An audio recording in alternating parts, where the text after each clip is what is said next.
With the gym? No, I started. I can tell you and everybody else.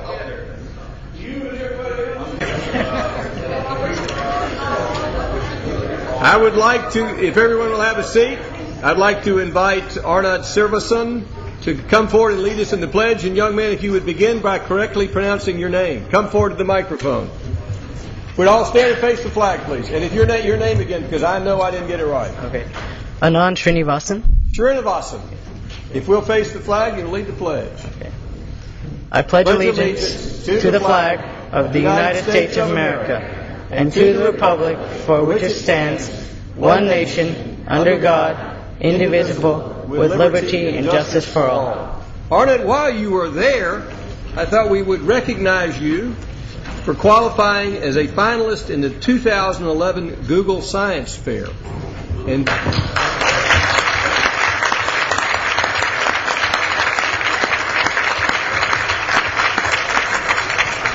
And if you could tell us what won that award, we'd appreciate it. Sure.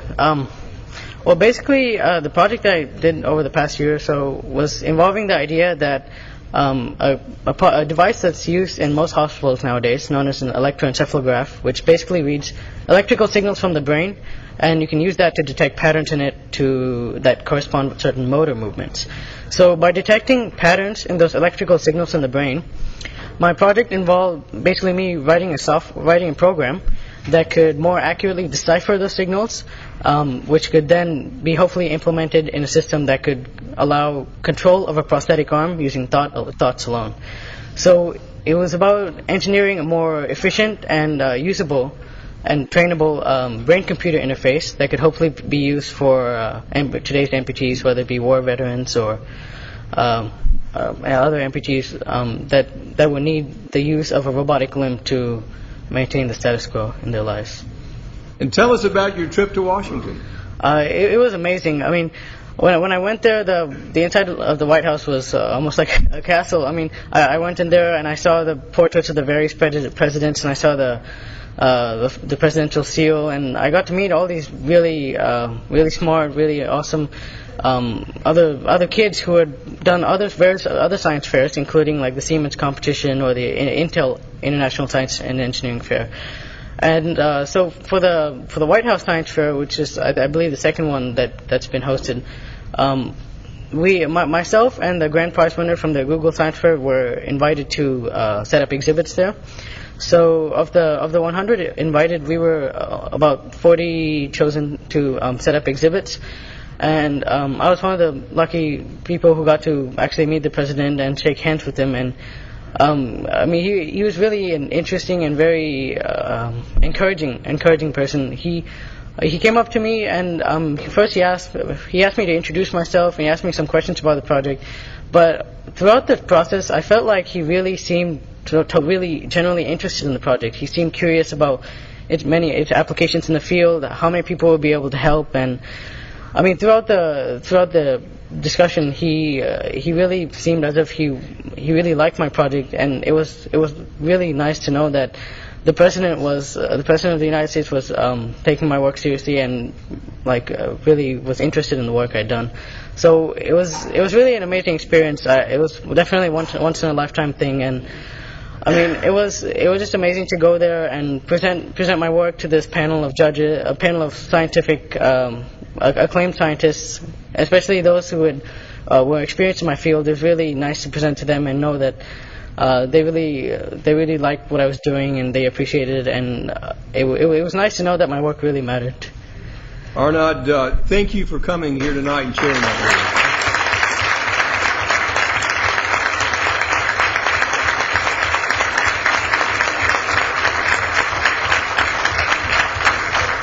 Arnott, I think you were more than lucky. I think you are a remarkably smart person, and I think you're going to have a lot of once-in-a-lifetime experiences with that kind of great beginning. So let's have one more hand for Arnott.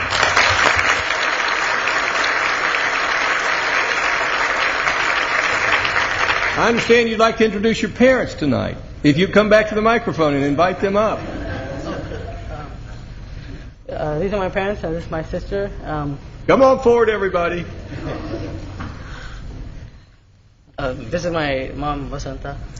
Hello, Mr. Mayor. Hello. Such a pleasure to be here and honored members of the council. So pleased to be here. It's our great honor to be here. It is a great honor to have you. Good evening, Mr. Mayor. My name is Srini Ramaswamy, and it's really an honor to be here. Thank you, sir, for inviting us. We're very proud of your son.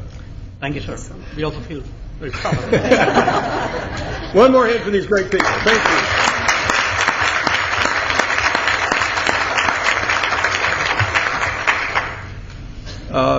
At this time, we'd like to recognize Kent Eigelhart to introduce our coloring book contest winners. Thank you, Mr. Mayor. And as quite a large number of the folks over on this side of the room were just earlier, we had a nice reception for the children who won the 2012 Drippy Dropperson Coloring Book Contest. And we have given them all kinds of instructions that I'm sure they will do better at following than we would if we were given instructions. But we do want to, we're going to bring all of them up and recognize them, and we'll give them a great applause for their work as well. So if I want to turn it over to Jan or Vicki, who's going to take us? Okay. So we'll bring Vicki Colbert up, please. Good evening. Thank you all. A couple of words I'd like to say about the coloring book contest. First of all, before I do that, I'd like to thank Charlie Slade, who is one of our sponsors from CWS, and also Advanced Disposal, who helped fund all of our great coloring books. So we had about 130 entries this year from 3rd, 4th, and 5th graders all over the city, and the students were asked to draw a picture of Drippy Dropperson protecting water. So the judging panel, who was Kay, myself, Kim, Charlie, Stu, Andy Estes, and David Smith from Ecological Solutions, who aren't here. We had to narrow it down to 12 winners out of 130 entries, so it was a lot of fun, and we were so impressed by everybody. So I'm just going to call each of the winners up. Oh, and first, before I do that, Stu and Charlie, if y'all will come on up to greet the winners. All right. Judy Denning from Miss Griffin's 4th grade class at High Meadow School.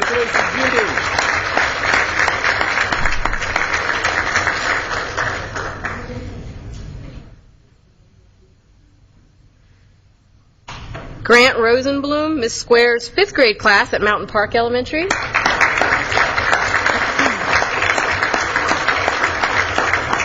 Jack Wallace, Miss McDaniel's 5th grade, Queen of Angels Catholic School. Thank you. Thank you so much. Appreciate it. And if you guys will stay up here, because we're going to do some group photos afterwards.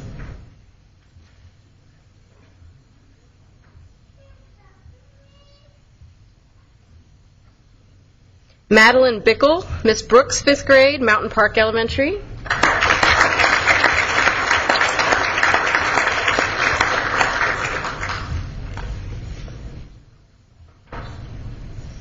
Elena Ianzito, Miss Griffin's 4th grade, High Meadow School.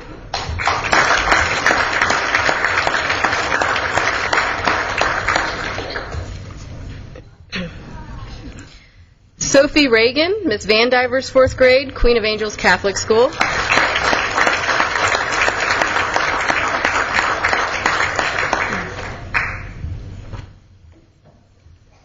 Maggie Gazelle, Miss Griffin's 5th grade class, High Meadow School.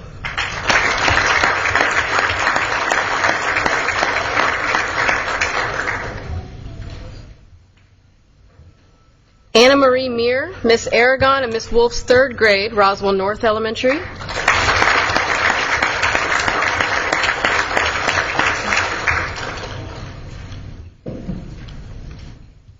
Ann Lesher, Miss Nellie's 4th grade, Queen of Angels Catholic School.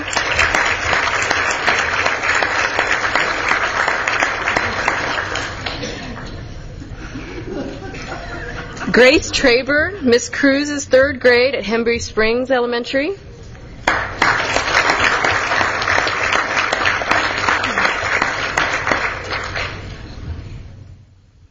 Alex Soljic, Miss Brooks's 5th grade at Mountain Park Elementary.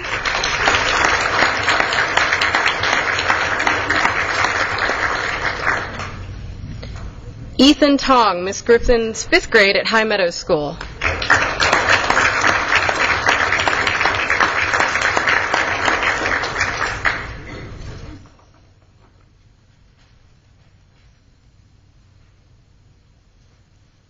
And congratulations to all of our winners. Okay,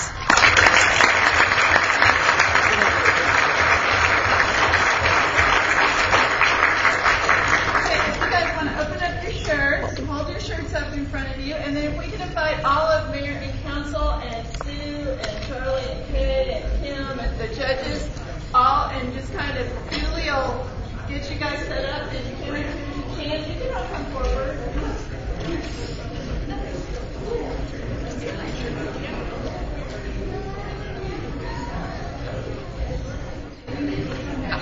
Have faith in me, huh? Judy, back up.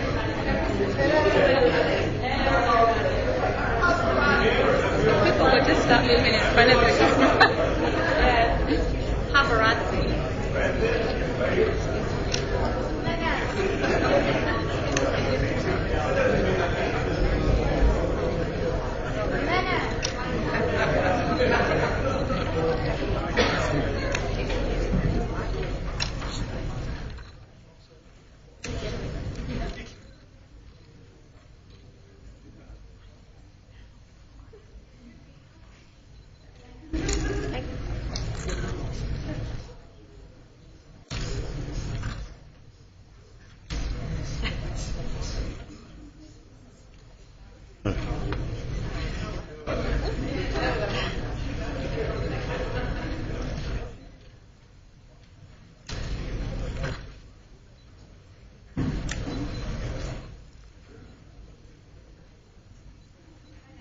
Hang on, guys.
We will, but let's get with Chief Reeves first.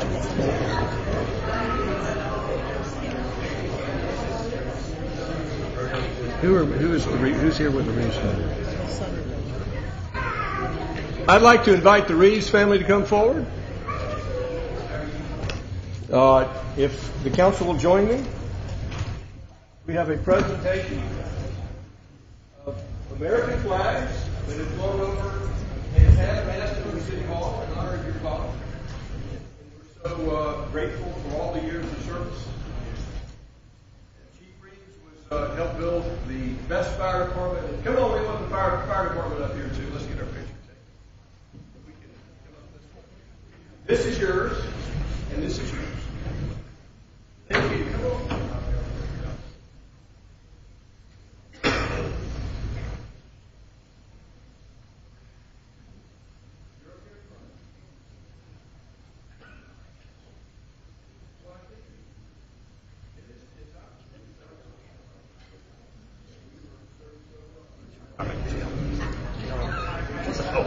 One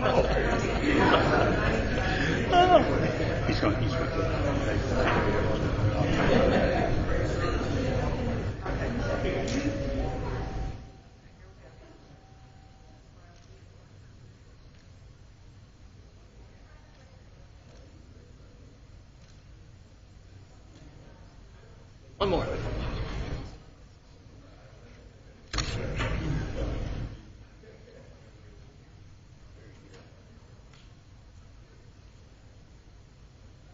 It's not going to flash, so don't worry.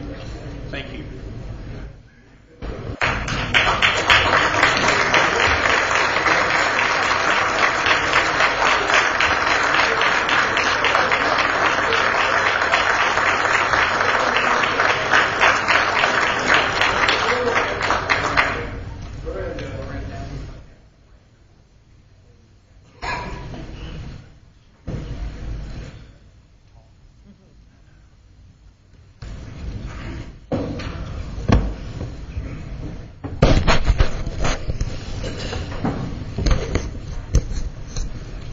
Thank And you if so you'll give very your much. name and address, that's when we come to the microphone. That's our custom here. Oh, okay. Debbie Reeves Henson, and my address Welcome, Debbie. is 109 Pioneer Drive, Woodstock, Georgia 30188. I'm very honored to have this, to represent my dad. I'm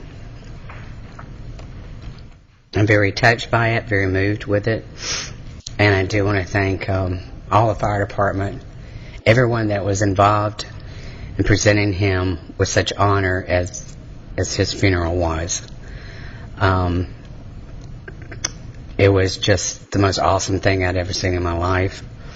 And that's what Daddy wanted, his casket to be on that fire truck that he bought and came to Roswell.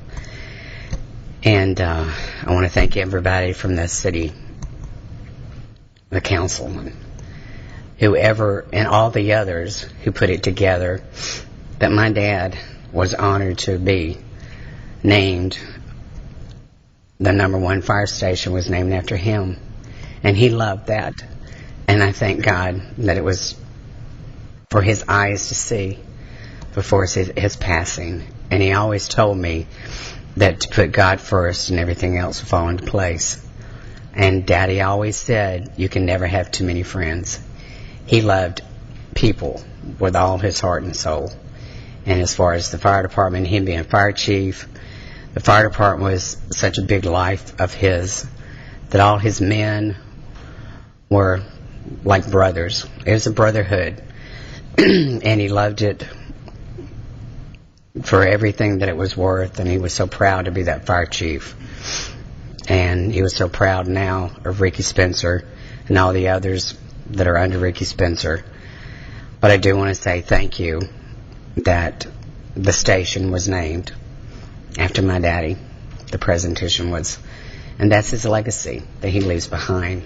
And I want to thank everyone that was involved in getting that done so my dad could see it before he passed. Ms. Henson, thank you for your father's service, and you are so welcome. And let's have a hand for Chief Reeves and the Roswell Fire Department. Thank you for coming in.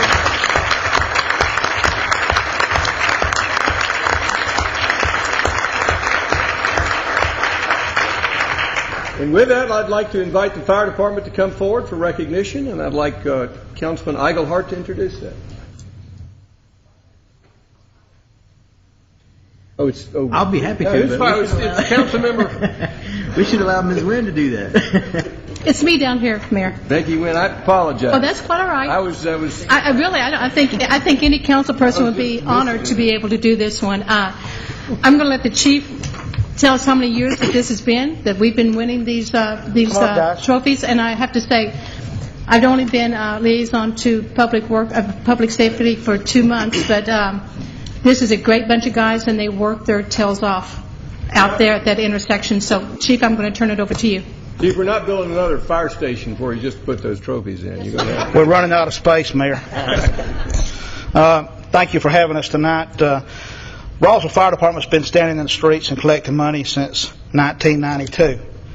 And since 1992, we've collected a lot of money, and it goes for a good cause to the Georgia Firefighters Burn Foundation, who helps educate children on how to prevent burns. If they get burned, we send them to camp, and we provide materials for them to learn how to stay safe. This year, we collected $68,075 and came in first place in the state. But we have also been in the runnings in 2003, 2008, 2010, and 2011. We were in first place. So 4 of the years that we've been doing this, we were at the top, and that makes us feel great to know that these guys behind me and the guys and gals here go out and stand in the street and collect that money for a good cause. You never hear them gripe about it. They go out and do it. Of course, we get some complaints from some of the citizens about the people standing in the streets, but we can dodge cars. If we go into burning houses, we can dodge a few cars, so that's not a big deal. We also came in first place with the most money per capita, $489.75, and 10% of that money that we collect comes back to the city of Roswell through the Georgia Firefighters Burn Foundation for us to buy coloring books, fire helmets, education materials for the children when we go out to these classes. So this year and last year we were first place. 2 years previous to that we were first place. This is a first place bunch of guys and gals behind me, and without them it wouldn't happen. And I appreciate it. I'm so proud to be a part of this department and have these guys and girls out there doing this. Not only collecting money, but saving the lives and property of the people who live, work, and play in the city of Roswell. So thank you for having us. 2 trophies, and we are running out of space. So we need to get a fire station built, and we're going to put a big trophy case in there too, so we can put on. Because we're going to get more. I know you're a chief on. I want to thank you and the fire department for all of their efforts, and I also want to thank the citizens of Roswell who helped you raise that money, who made those contributions, and all the citizens of Woodstock and East Cobb and everybody else who stopped on that street. So we appreciate your efforts and went to a good cause. Let's have a hand for these streets.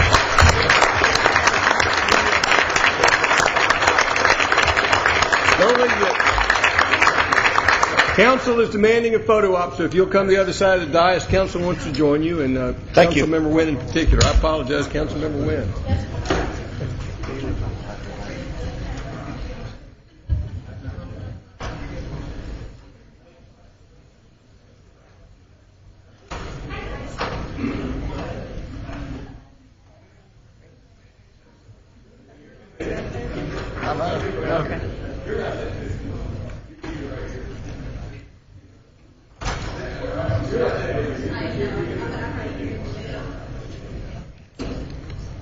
All right, here we go.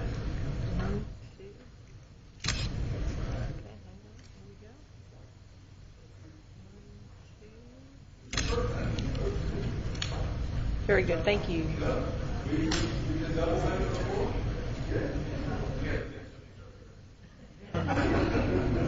there are reasons for that.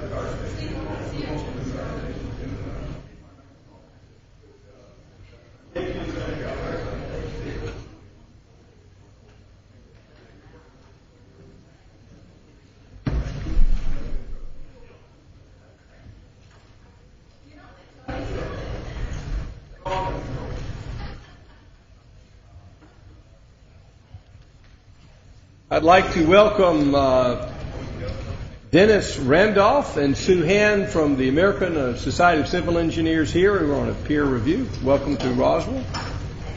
And I have a nomination of Steve Handel to the Board of Zoning Appeals. Do I have a Move to approve. Motion to approve by Councilmember Wynn? Is there a second? Second by Councilmember Orleans. All in favor raise their hands. Passes unanimously. Do I have a motion to approve the consent agenda? Motion by Councilman Orleans. Is there a second? Second by Councilmember Diamond. Does anyone in the audience have any questions regarding the consent agenda? Yes, sir. Come forward. You'll give us your name and address. And why didn't you get invited to the president's place when you were a computer engineer? I don't think they had it. But yeah, that's pretty amazing. I mean, that you really have to put that in perspective on a national basis. That is very amazing. Name is Lonnie Mims, 1270 Jones Road, Roswell.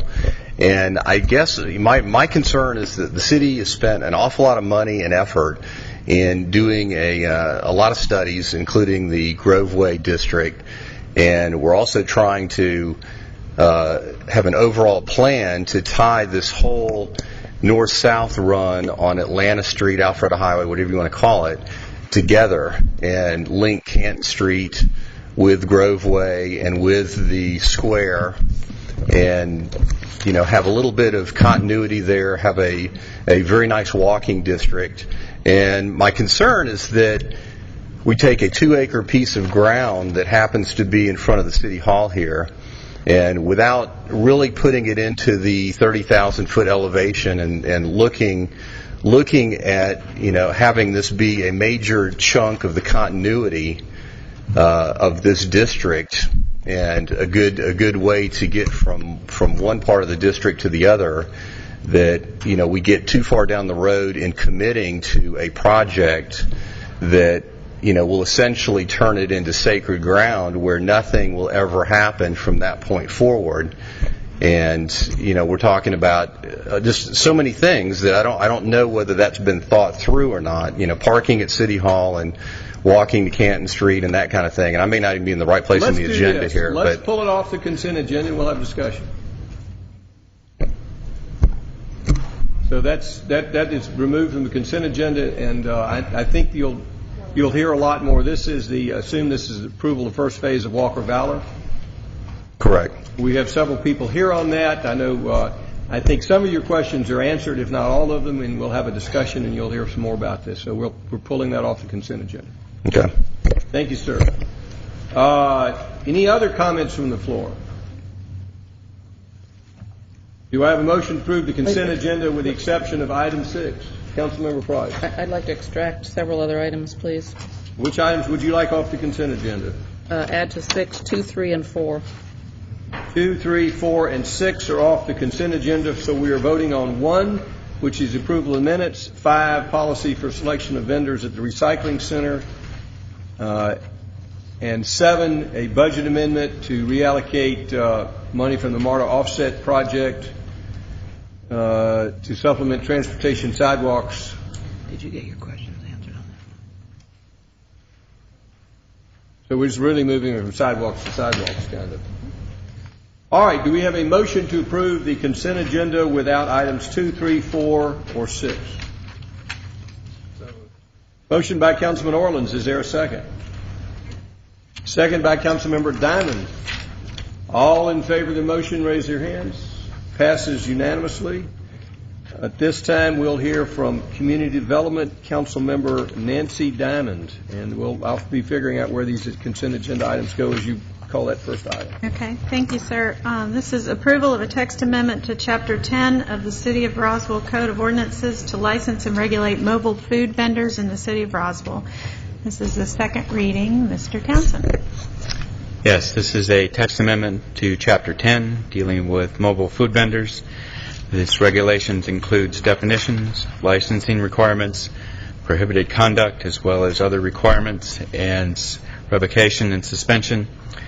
There was one amendment related to the first reading dealing with mobile food vendors would be allowed to cater city-approved special events with no time limits.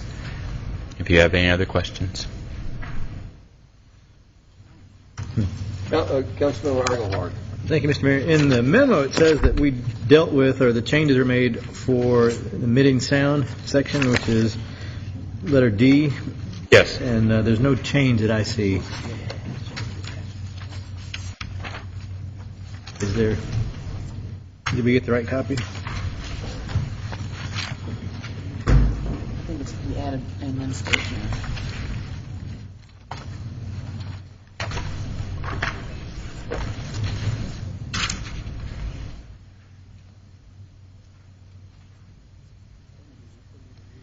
Because wasn't our concern is that there'll be some noise. It's one thing to have an loudspeaker and other things, but to not emit any sounds is probably a problem. The language that was added was, it used to stop at where public right-of-way. We added when stationary. And the noise emissions would be under the noise ordinance, dealing with the requirements of that. I think that one change that we added, we wanted it to be included when it was stationary, not just going down the road. But isn't that, I guess that's my concern, or the concern that was expressed, is that there will be sound. It's one thing to have sounds. It's another to have loudspeakers and all the... So is that not a little, to not emit sounds? And then, or is that a whole separate, or then becomes a whole separate statement at that point? I'll leave that to the city attorney. There'll be sound, so should we just, can we just strike that word? And I would agree with that. Okay. So I would, if we need to make an amendment, at least move that we strike the word sounds. Okay. Letter D. The way I read this would make ice cream trucks illegal. Is that accurate? It's an ice cream truck has wheels and serves food. I'm not sure it was the intent to eliminate the institution of ice cream trucks. I'll leave that. Is that the council's intention, Ms. Diamond? No, sir, I don't believe it is. Is there a legal definition that can get us to not screaming and yelling going down the road versus I'm sure there is. ice cream truck sound? It's a towed, a wheeled vehicle designed and equipped to serve food, and ice cream I treat as food. So, I'm not sure I could support that. I guess I'm looking for a legal definition that we could use in the middle. Well, I would agree with the mayor's interpretation that it would apply to an ice cream truck, the way it's written. Is there some, all sound versus some sound, I think is what we're looking for. There's a big difference between an ice cream truck sound and a boombox. Well, this would make ice cream trucks with or without sound illegal. Right, but I'm All looking ice for cream language that we can work through that. I'm sure we can. We got rid of the sound part. I understand. Questions? Yes, Councilmember Price. I have several recommendations I'd like to make for changes. Well, number one, I'm a little concerned, top of page 2, item B, where it says the zoning director or his designee may develop a form of application. That sounds like they don't have to.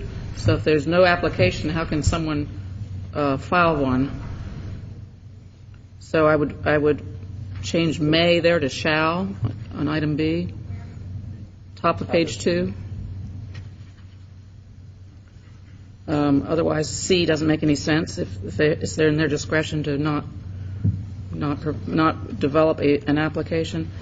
Number E and number N, I think should in some way be combined, since licensing and it's redundant and just needs to be combined. I would recommend deleting G. I don't know that we asked that of other similar entities. And I don't know that we've clarified the ice cream in as much as I would delete M and add in P. That shall should be a may, and I would say food, comma, frozen products, comma, and non-alcoholic beverages or items. Isn't ice cream food? Well, I don't know, but frozen products might, I don't know. M talks about being made on the vehicle. Ice cream trucks are typically not made, so I'm not sure that would specifically address ice cream trucks.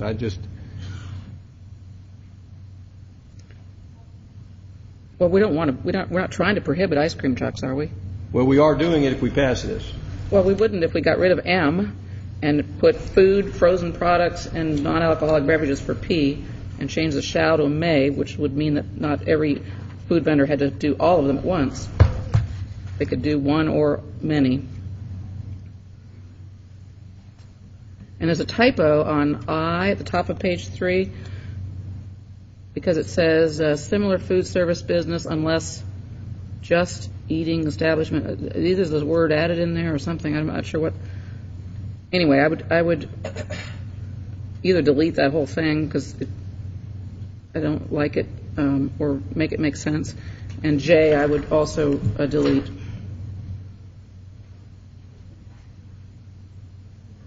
Other comments? Councilmember Wynn. Thank you, Mr. Mayor. How I read M, it does not prohibit ice cream vendors. All it does is make them have the same markings as our mobile vendors. So I think that's appropriate, and I think M should stay in there. Well, As for I have no problems with deletion of I. But M, it's just, all they're saying is that you have to have it marked just like any of the other mobile food vendors. It does not delete or restrict ice cream vendors. Let me ask the question again of our city attorney. Now, the way I read this ordinance, it would prohibit a mobile food vendor from serving in the public right-of-way. That's correct. So the ice cream truck, which we grew up with, which drives down the street in the subdivision, would be in a public right-of-way if it sold ice cream.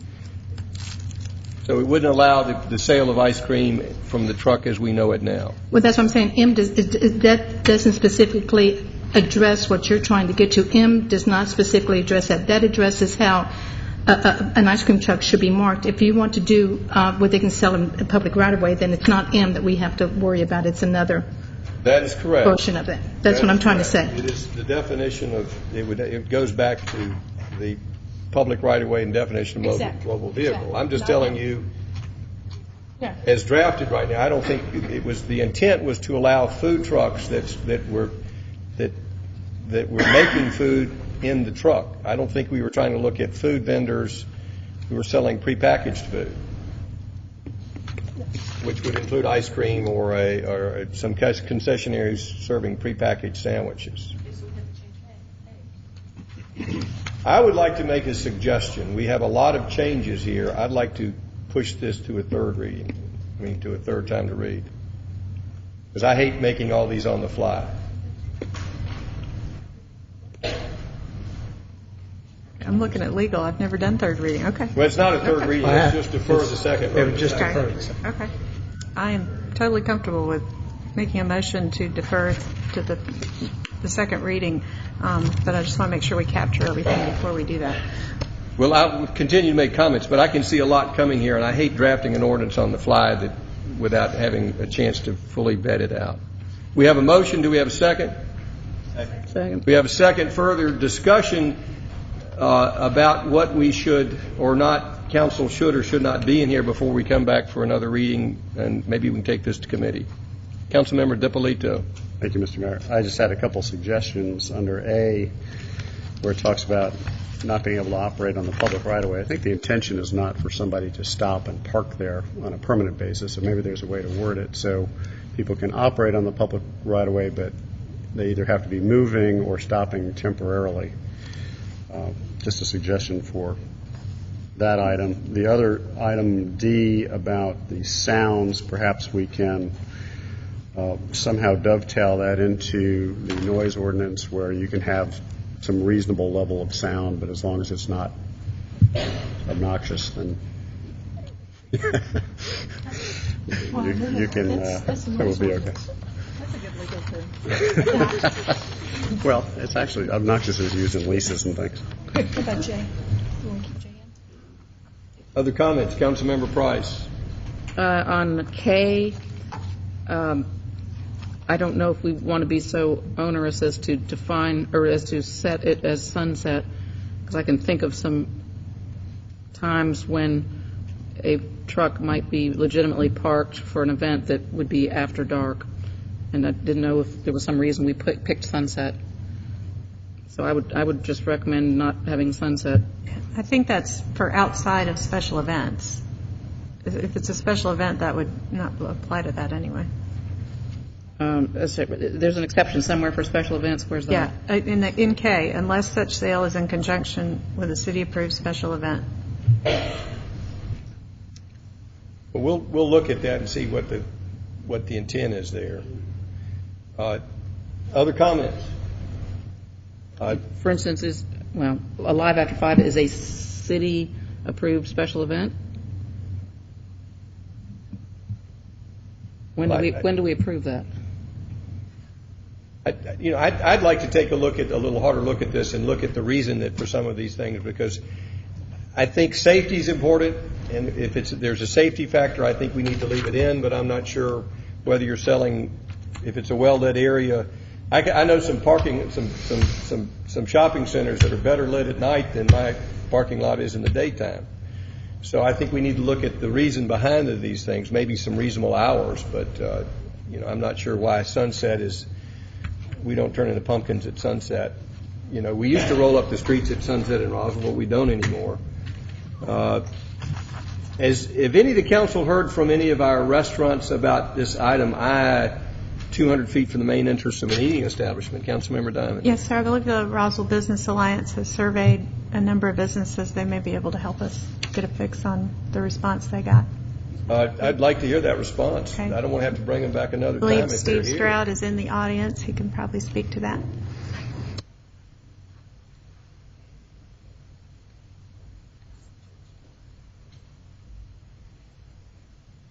Good evening, Council, Mayor. Yes, we did send out a survey 2 weeks ago to the 496 business members of the Roswell Business Alliance, and actually the 800-plus database from the Convention and Visitors Bureau. We did get 96 responses back, which I will forward to each and every one of you. I think Mr. Eichelhart and I conversed over the email. I don't know that we actually talked on the telephone. We will be glad to submit that so that you can see this response. We have not gotten a tremendous response from the restaurants. We did get an across-the-board response that was very positive. I would say 80%. I'll give you the exact numbers, but 80% positive. And even did survey caterers within Talk of the Town. Chris Archer was surveyed and gave his comments back in a very positive way.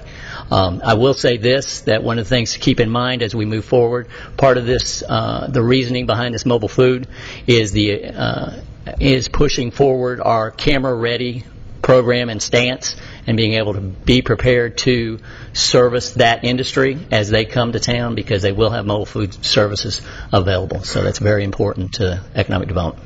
Well, I do support this. I'm just looking at some unintended consequences and some unnecessarily I believe there are some regulations in here that do not need to be in here for the public safety, health, and welfare of the city, and I'm just trying to minimize the regulations. The whole intent was to allow food trucks to allow additional things and not to eliminate ice cream trucks and not to make other things illegal. We're trying to liberalize things. So in that spirit, I'm sure the council will look at it, and let's work together. Let's look at health, safety, and welfare and try to eliminate regulations wherever possible. Absolutely. Let's encourage it.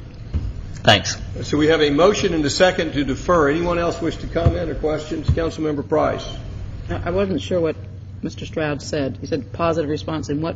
Well, you're going to get you're going to get the survey from Mr. Stroud, and so rather than taking from Mr. Stroud's interpretation, you'll get the... But can somebody just summarize that? Were they in favor of 80% were in favor, correct? In favor of what? That's correct. 80% were positive, which I took that as positive in support of food trucks in general. Oh, okay, but they weren't saying that specifically this 200 feet restriction. Not talking about that. Okay.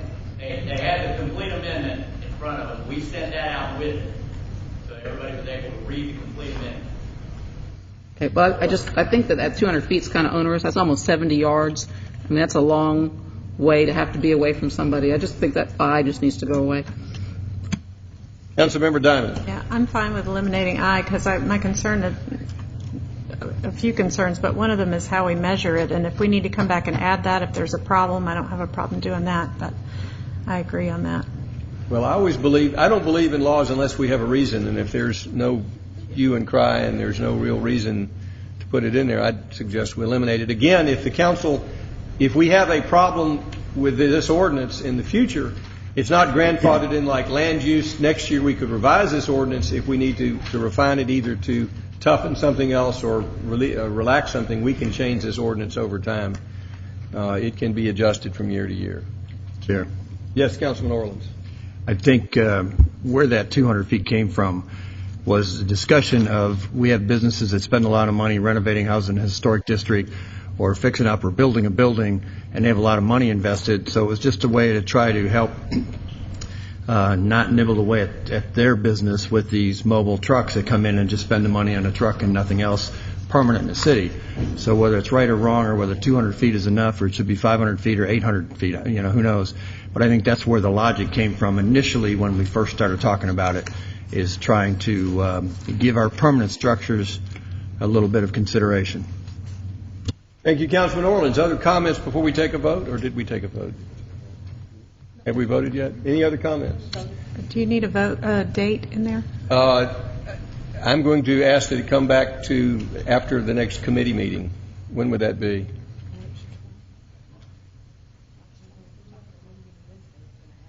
Can we add it to, are we going to have time to get it on the next committee meeting on Wednesday?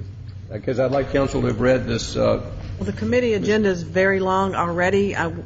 Staff can turn it around. It's just a matter of consensus of which items stay in or not. Well, let's put it on the agenda and for committee meeting, and I don't think we have to announce tonight when it's coming back. But let's put it on the committee meeting. If we're ready, we can come back, and if not, we'll push it back again. Well, if everybody can bring their notes of what they feel strongly about, because we've been talking about this for several months, and all of a sudden we got lots of questions. All right, so we have a motion to defer until at least until after the next committee meeting and without a definite date. Is there a we have a motion, a second. All in favor of the motion? Councilman Orleans, are you voting? Passes unanimously.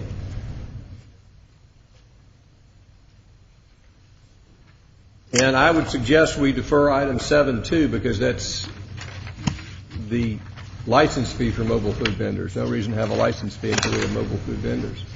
Councilmember Diamond, there were some items that came off the consent agenda that I'd like you to address, and those are, in the order they were on the consent agenda, the 2, 3, and 4. It's 2 and 3 are yours. 2 is the RKG Strategic Development Plan, and 3 is the Progress Partners Strategic Development Plan. So those came off the consent agenda. So if you'll address those items. Okay. First one is approval of a change order to RKG and Associates, Inc. for the Strategic Economic Development Plan in the amount of $6,000. And Alice Wakefield can tell us a little more about that. Okay, in the contract for the 2030 comprehensive plan, there is $6,000 that is remaining in that contract. That project has been completed. This request is to move those funds through a change order to the RKG project for the Strategic Economic Development Plan. This funding would allow the consultant to come for an additional series of meetings to meet with some additional stakeholders, to do follow-up meetings with stakeholders, to work more in depth with the advisory committee, and also to work with the RBA and the staff as to how the proposed Roswell Development Corporation will look like. If you remember at the last meeting for that, the consultant was here, one of the suggestions that he made was that we look at having an umbrella group that would basically combine the RBA and the DDA and have an overall economic development entity. This would allow the consultant to just work with staff to develop a strategy that we could present to mayor and council at some time in the future. Council, any questions? Councilmember Price. Yeah, that was my only concern, was that number 3 that states develop and incorporate a strategy for implementation of the Roswell Development Corporation. Number 1, that doesn't exist yet, and number 2, I don't know that council has determined that that's in order. So I just think that's very premature until we've even discussed it.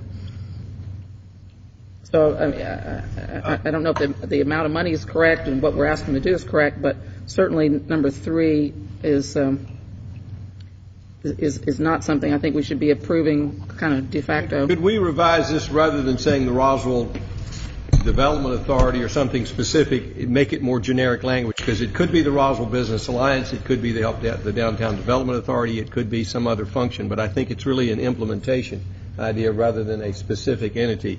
And I think that's correct. Mrs. Price is right. We haven't made a decision on that specific entity, but the decision to implement this plan, I think we've wasted a lot of money if we don't implement this plan. Yes, sir. Councilmember Price, would that make you more comfortable? So we're changing the wording to what? Or there's no specific wording? About the implementation of a Roswell Development Vehicle.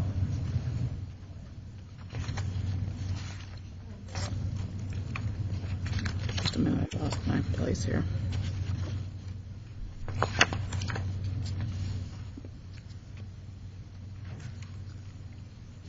If you read the, Councilmember Price is looking for it, but if you'll give us what the language would say, how the motion would be changed. Well, the motion really probably doesn't have to be changed. I'm just concerned about the way it's summarized in the packet.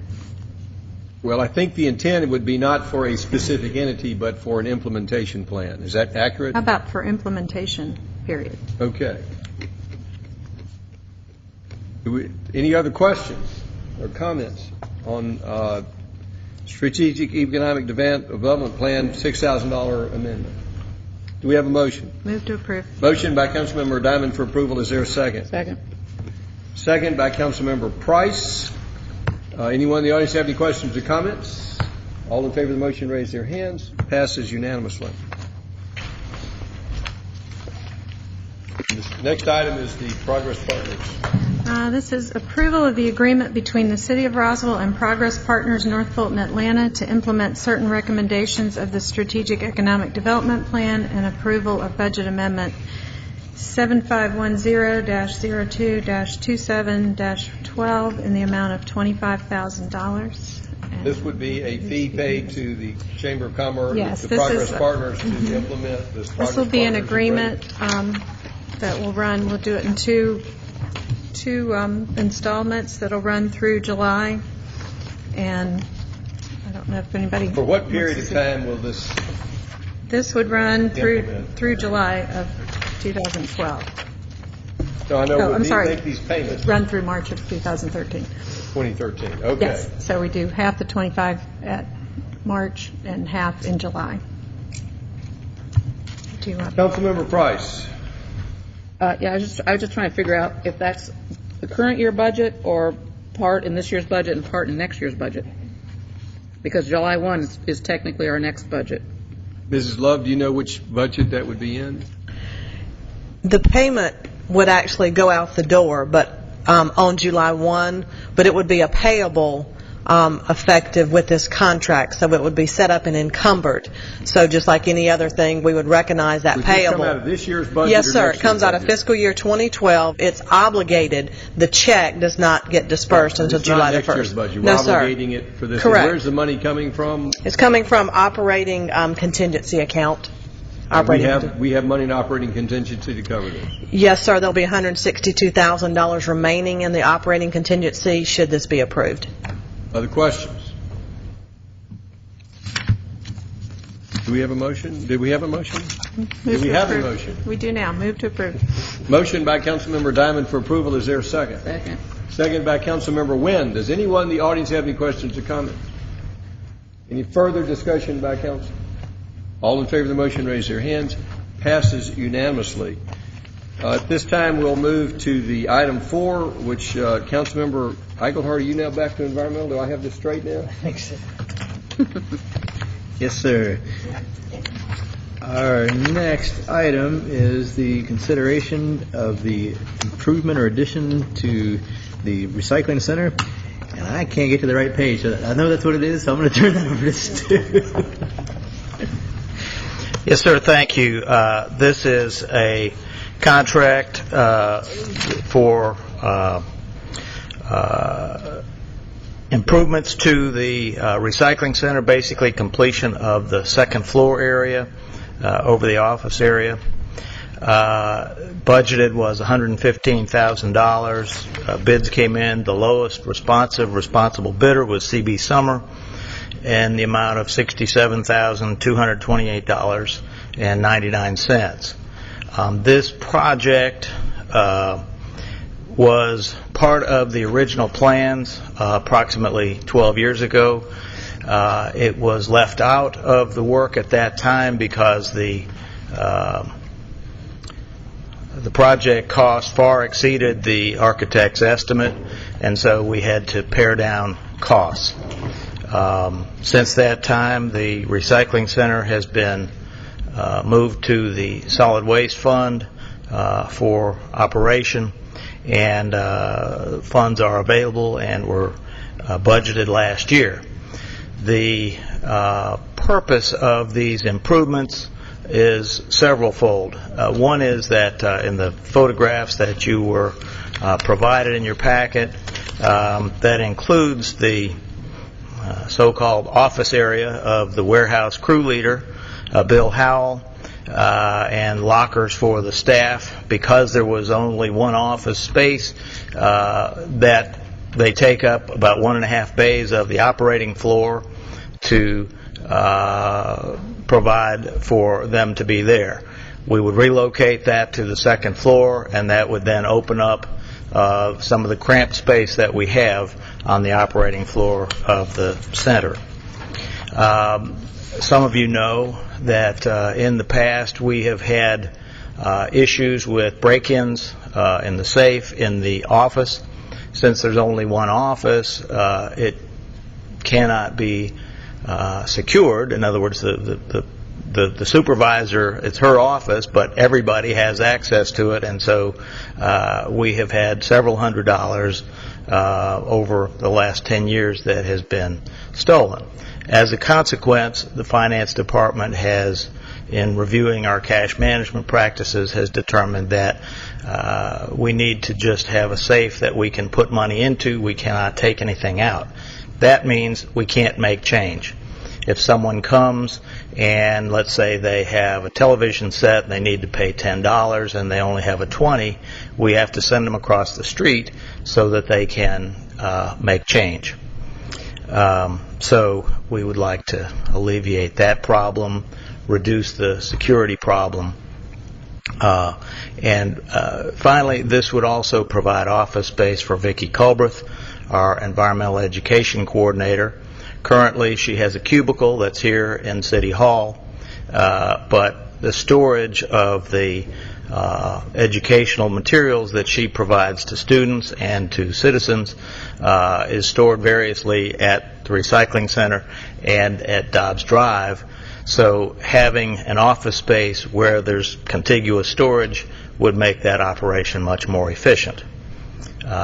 So that is the essence of the plan. I'll be happy to take any questions. Does the council have any questions? Councilmember Diamond. Mr. Moore, what's the square footage approximately, do you know? Let's see if that shows on the drawing. I can't read that tiny type. I don't know if that's me or it's not there. It looks like about 50 by 20, so about 1,000 square feet. I think the downfall in this original presentation was we called it mezzanine, which made it sound a lot more palatial than we were looking to budget for. Yes, ma'am.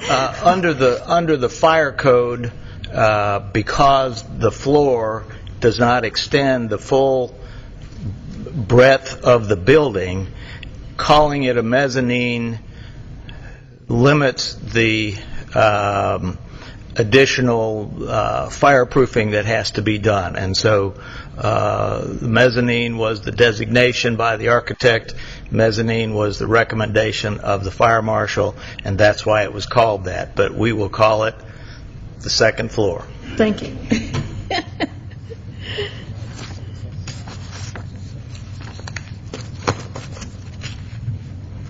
Question? Yes, Councilmember Price. Thank you. Does this fall in the category of capital improvement?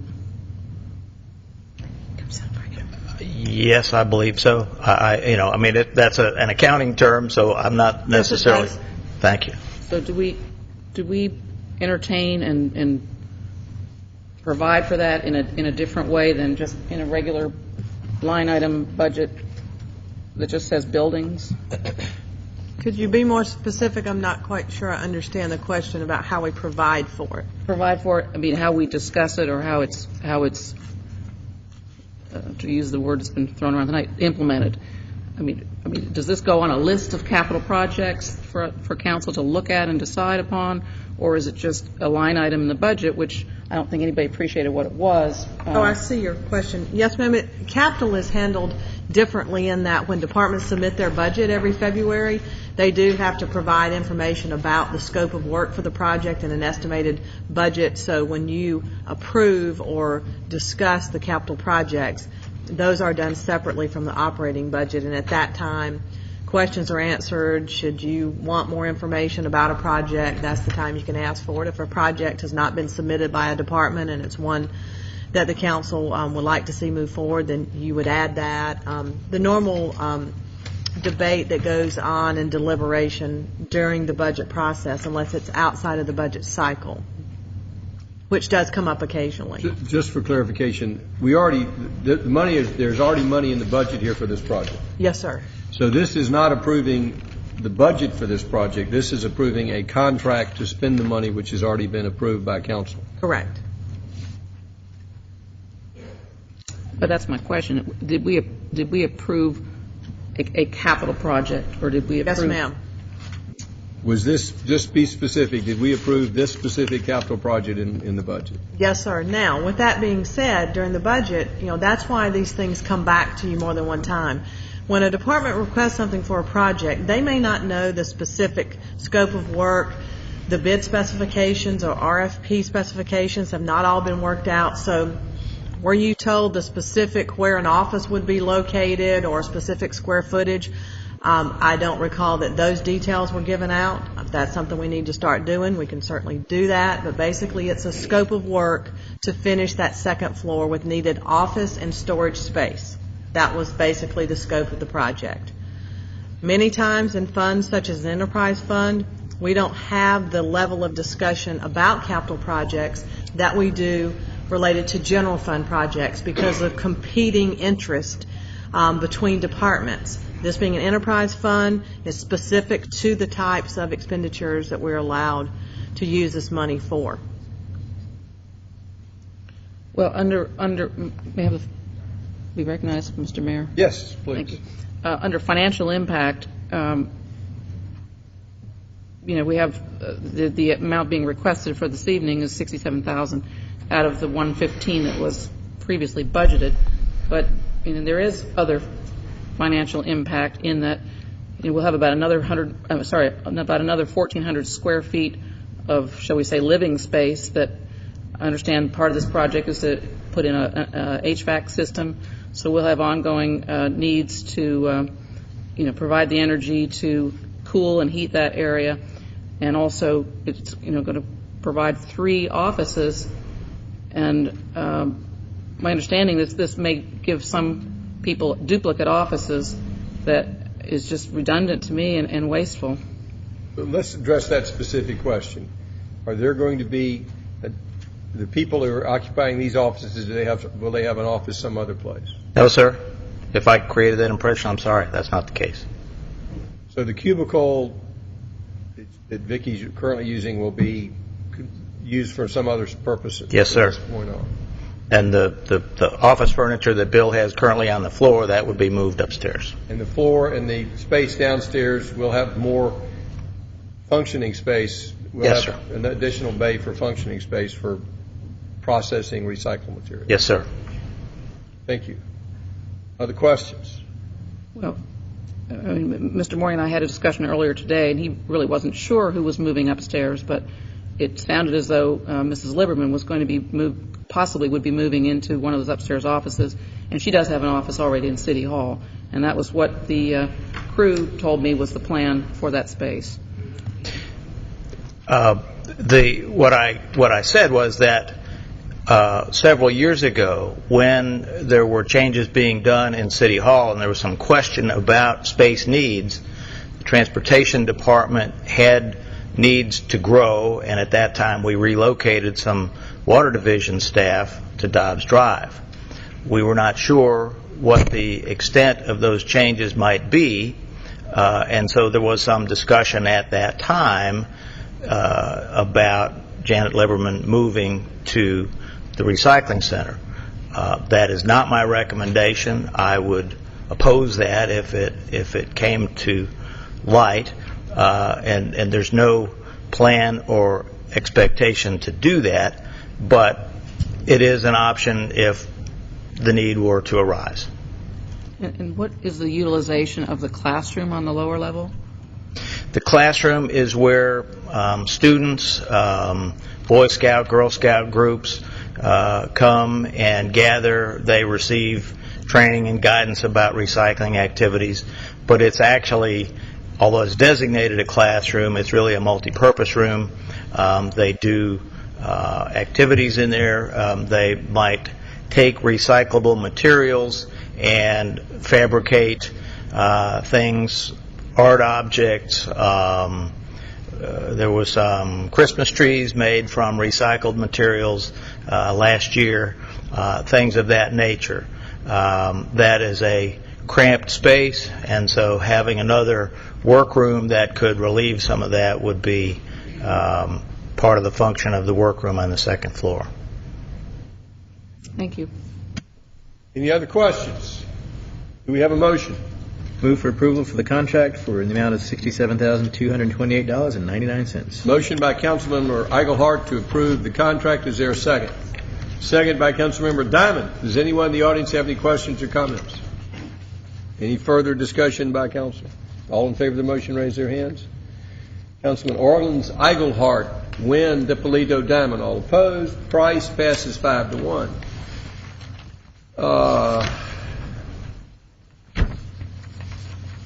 While we have all these people here from Rotary, why don't we address the item 6, which I understand is it Rec and Parks? Rec and Parks, Councilman Orleans.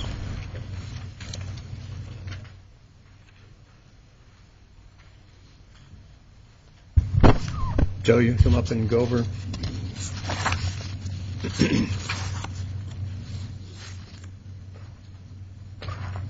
And Joe, if we could have a description of what phase 1 is, because I'm not really clear.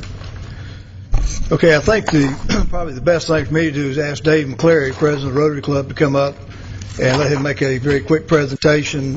We have quite a few members of our Rotary Club here tonight. Before we get to the presentation, and I do want Dave to come up, I'm trying to get an understanding of not the description of phase 1 in the sense of all the details, but from a technical standpoint, what would we be approving tonight if we approve phase 1? You approve phase 1, you'll be approving 3 portals, which will be located at sidewalk entrance, across over here at Hill Street, one at the corner of Hill Street and Highway 9, and one at Highway 9 directly across from Art Roswell Park. Also, go ahead. Also, within that, we'll be approving 8 monuments to be placed on the City Hall grounds at a site to be determined later.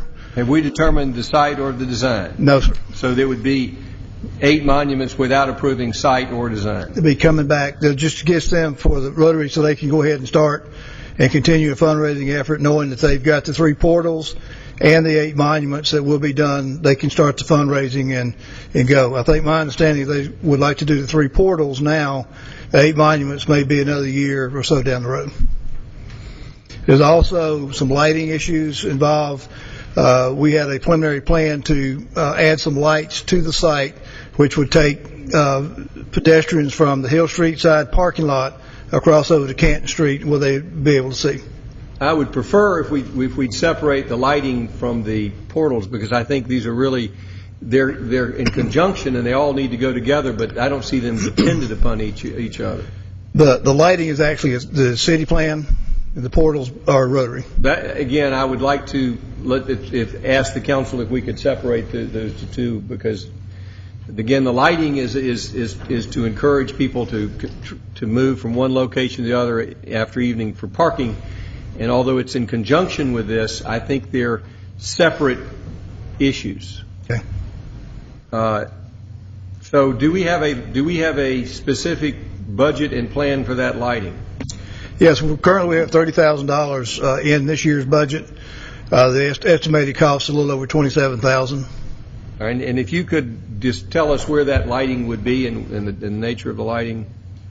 The lighting would go from the Hill Street parking lot. Do we have a diagram we can show? No, sir, I don't have one with me. The Hill Street parking lot coming across in front of the monument, the War Memorial, going across to the sidewalk, directly across from the flag court at the Heart of Roswell Park. So it would be from this parking lot to my right. Yes, sir. Along existing sidewalks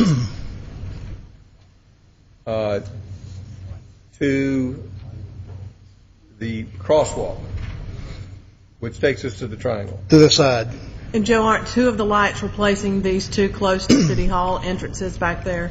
Yes, we do. They're redoing some of the lights and redistributing them and putting in LED low wattage lights, so big cost savings. So that would be approximately $30,000 to light those that path. Yes, sir. Thank you. Yes. As far as the lighting goes, Mr. Glover, the lights that we have now that are ground mounted, are we going to raise those up so that they don't blind people when we're lighting the building? Yes, sir. The two lights on the side, they're going to be put on 10-foot poles. So they'll be above. You can we'll be walking under them.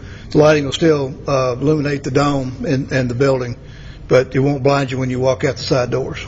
That's great. And the pedestrian lighting, or would they be like Kent Street pedestrian lighting? Is that the style of lighting we're talking about? Be similar to what's here on the grounds. They've got to come up with a little more appropriate design that would make them all the same. And I'm not sure exactly what type of light we had there. Would it be like a 8 or 10 foot tall street pole, pedestrian pole? Is that what we're talking about? Yeah, probably. I think the mounting heights are like 15 feet. Okay. All right, but it's not landscape lighting, like low landscape lighting. No, sir. It's actually, okay. All right, thank you. Does council have any more questions for Joe about lighting or about phase one, is what he understands phase one would be? Thank you, Joe. Okay. Mr. Cleary, if you could come forward, we appreciate the efforts of the Rotary Club and your plans, and thank you for coming here tonight and bringing your associates. Thank you, Mr. Mayor and Council. I'm going to have Steve Stroud pass out the diagram of the portals. What we're asking for tonight is approval of the 3 portals and the 8 monuments that we've proposed. Of course, the location of those are yet to be determined depending on your master plan, and we've been working with City Council for some time on that, and we're very flexible at that. I would suggest one thing, that the area where we're talking about building the monuments is already holy ground. We have the Faces of War Memorial, which, as many of you know, the Vietnam vets spent years raising that money, and of course we have a Memorial Day ceremony that has 7,000 people at each Memorial Day, and it attracts a lot of people to this city, and we feel like this is a great project for the Rotary Club and the City of Roswell to partner in.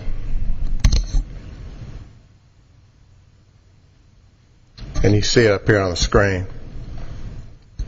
As I understand, the intention would be to raise money right now for these portals. That's correct. And it would be all private funds raised through the Rotary. It's fair we say we don't have any final plans for the individual monuments yet. That's correct, and it's up for discussion. We don't have any final location on those individual monuments. We do not. We were waiting on the master plan from the city. So initially we would just want approval to put in the portals and approval for the 8 monuments at location to be determined. I would be much more comfortable approving the 3 portals tonight. I know that when things are up in the air and you're approving things that we don't have a specific plan for, I'm less comfortable in approving plans for 8 monuments that I don't know where they are or what they look like. It can be misleading when people think they're already approved, and designs can be floated, and I certainly don't want anyone who's making contributions to be misled by the city. So I for one, am more than comfortable in approving the portals, but I have reservations about approving something when it's not final approval and having it move forward. And I would hope that if you don't get approval for the monuments, that you know you have my support, but I'm just not as comfortable in approving. I'm certainly not comfortable in raising money for monuments that haven't been identified, and we don't know what they're going to cost or where they're going to be, and whether sidewalks. There's so many unknowns. But I, for one, support the portals. And with that, I'm opening the floor for questions for Mr. McCleary. Councilmember DiPolito. Thank you, Mr. Mayor. First, I want to commend Michael Gould for doing this rendering. He really did a fabulous job. He did a great job. He's He really not here did. tonight, but he really took this thing and brought it to life. The brass plaques that are on the inside, what's your vision of what those are going to say? Well, it would be basically the people that sponsored the memorial. It would have the city's name on it, the people that helped raise the money for the memorial, things of that nature. Okay, so You may have to have a really big brass plaque. Yeah.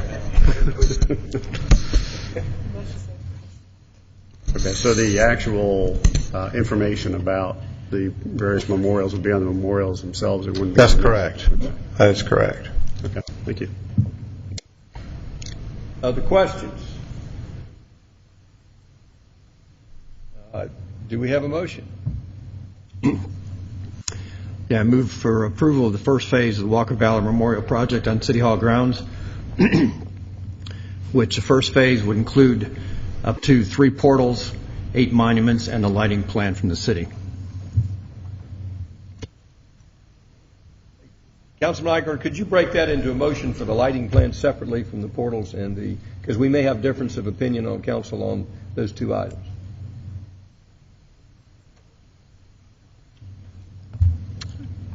Move for approval of the first phase of the project, which includes up to 3 portals and 8 monuments.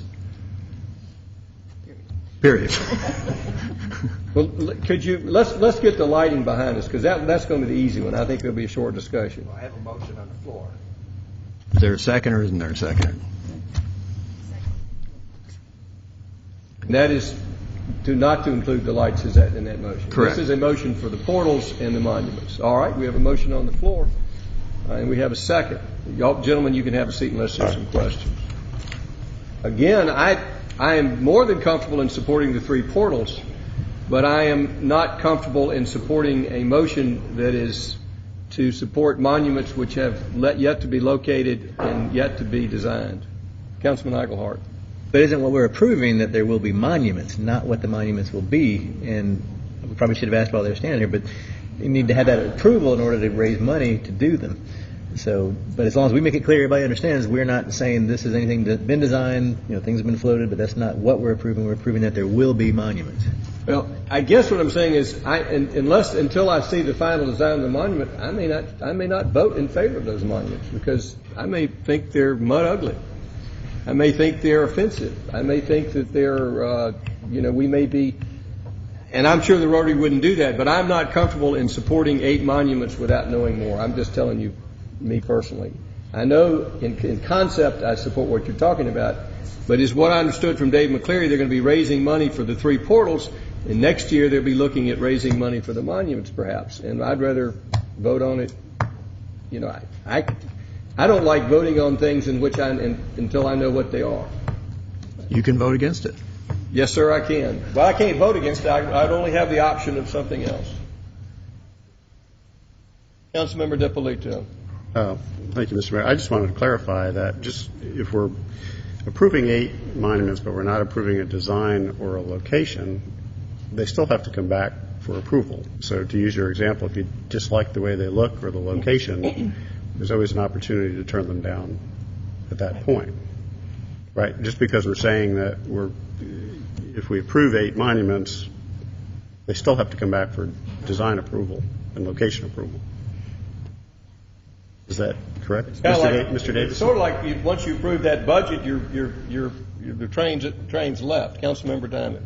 I think if we're approving portals that say Historic American Walk of Valor and we aren't assuring anybody there's going to be anything to walk through, that it's kind of going to be difficult to raise funds without some assurance that they're going to be monuments there. I mean, it just doesn't make sense to me to say Walk of Valor and then say we'll think about whether there's something to walk through later.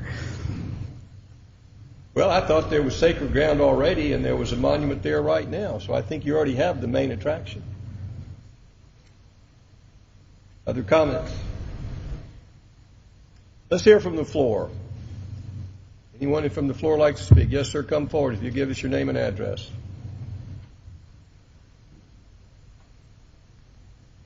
Lonnie Mims, 1270 Jones Road, Roswell, Georgia. I mean, in a nutshell, you're creating another cemetery in the middle of what we're trying to revitalize, trying to energize, trying to bring life to, and I just don't think this has had enough of a forum. I mean, God knows I'm in a committee meeting every night, and I found out about this through totally a bass-ackwards way, and you know, you've got one monument there now, which kind of tells you the mentality that everything can't be touched. If we take the rest of the land, which is still quite a bit, and the implication of you passing anything tonight is that there will be portals, there will be monuments somewhere out there, so it's a done deal. The minute you pass anything on this, it's a done deal. So, you know, I think the public would be under the expectation that it's going to get built if you pass a portal or if you pass, you know, and I mean, there's a chance to make something that is more relevant, more usable by the public than to create more monuments. I'm not sure the relevance or what connection Roswell has to whichever wars you pick to go on these monuments. I don't quite get, are we trying to create a museum here, or, you know, what the real purpose is? You know, I understand we have the largest Memorial Day, you know, presentation, but, you know, that's just one weekend a year. You know, the other 51 weekends, what is the general public going to do? I mean, we could create a small amphitheater out there with the bowl shape between here and Smith. I mean, there's all kinds of things that can be done, and I guess I don't understand the connection, you know, first and foremost, but, you know, once you do something, it's done, and, you know, there's no going back. Yes, come forward, please.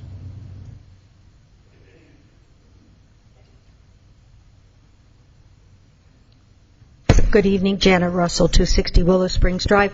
As the only female who served on the committee to build the Faces of War Memorial, I guess I can speak today, since I was in Vietnam for 2 years, and I don't think anybody on this council was. I'd want to echo what Lonnie just said. This is the first I've heard of this, and I'm not for it or against it, but who's going to decide who are the statues and what is the war? And why are we doing this? Everything he just said, I say over again. I bring people to see the Faces of War Memorial. I have it on my Facebook page. I have friends who are my contemporaries in California that I've told them about it, and they've looked at it. I've been here when busloads of veterans have come up from reunions and been there honoring their fallen comrades. But Historic American Walk of Valor sounds like we should be in Washington, D.C. And I'm not quite sure why we need to be honoring any more wars, unless you intend to have a walk of peacemakers, perhaps. I agree with Lonnie. I think we need a lot of open discussion on this before you people vote on anything at all. I hear about almost everything going on in this town, and that's the first I've heard of it is tonight.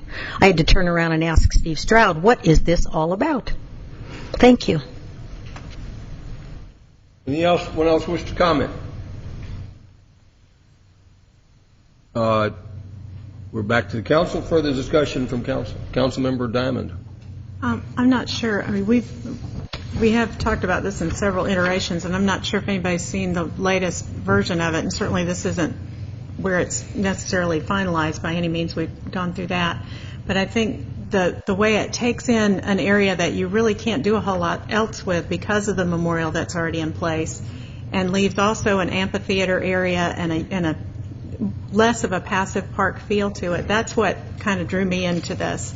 It creates more activity in that park, more ability to do things, a a fixed stage as part of one of the renderings. I mean, there's some real opportunities to make this something that would be not just walk through on the way to the parking lot, but maybe an actual tourist attraction or economic driver that would give you something besides just walking through the park. And we're trying to encourage people to come through here to go to parking too. So I totally understand where you're coming from, but I'm not sure if I do think that will be part of the discussion, is how that comes out and how we look at it. But if you look at that strip, there's not a whole lot of space there, and you're not talking about taking the whole park. Now, one of the original drawings, they were spread all over the park, and I do have issues with that, and we've talked about that. But I think as we go through it, we'll see more refined that would make people more comfortable with it.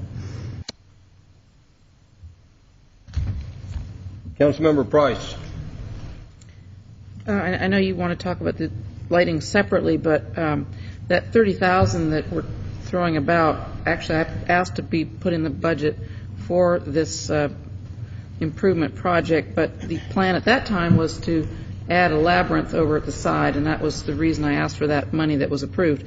So I really didn't appreciate that $30,000 was then going to go to something else, but I think that the point of that really was that there's a lot of room out there, a lot of land out there, and a lot of things that can be placed out there in addition to just the Walk of Valor. And the original depiction of where these monuments would go was really kind of taking up, I thought, too much space. And the more current plan that's being bandied about shows it much more contained, in the area of the current memorial, which I think is appropriate.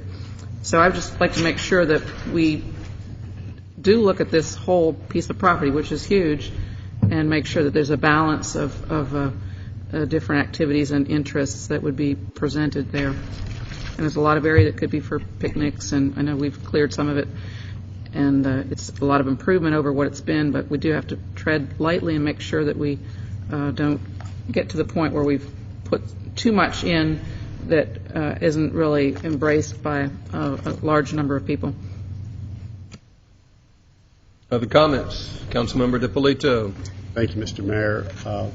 Ms. Love just put on the screen a plan that Keith Long had drawn up, which takes into account some of the ideas that Mr. Mims had talked about with creating some open space and creating an active area, but it also provides for a secluded area for the Walk of Valor itself. So I've worked with the Rotary Club and with Keith and council and some other folks to try to come up with a plan, at least on a preliminary basis, so we can have something that does work. And I think ultimately the goal here is to use the city grounds in a way that works for multiple purposes and for multiple groups of people. And I believe that the Walk of Valor can coexist with some of these other things we've talked about.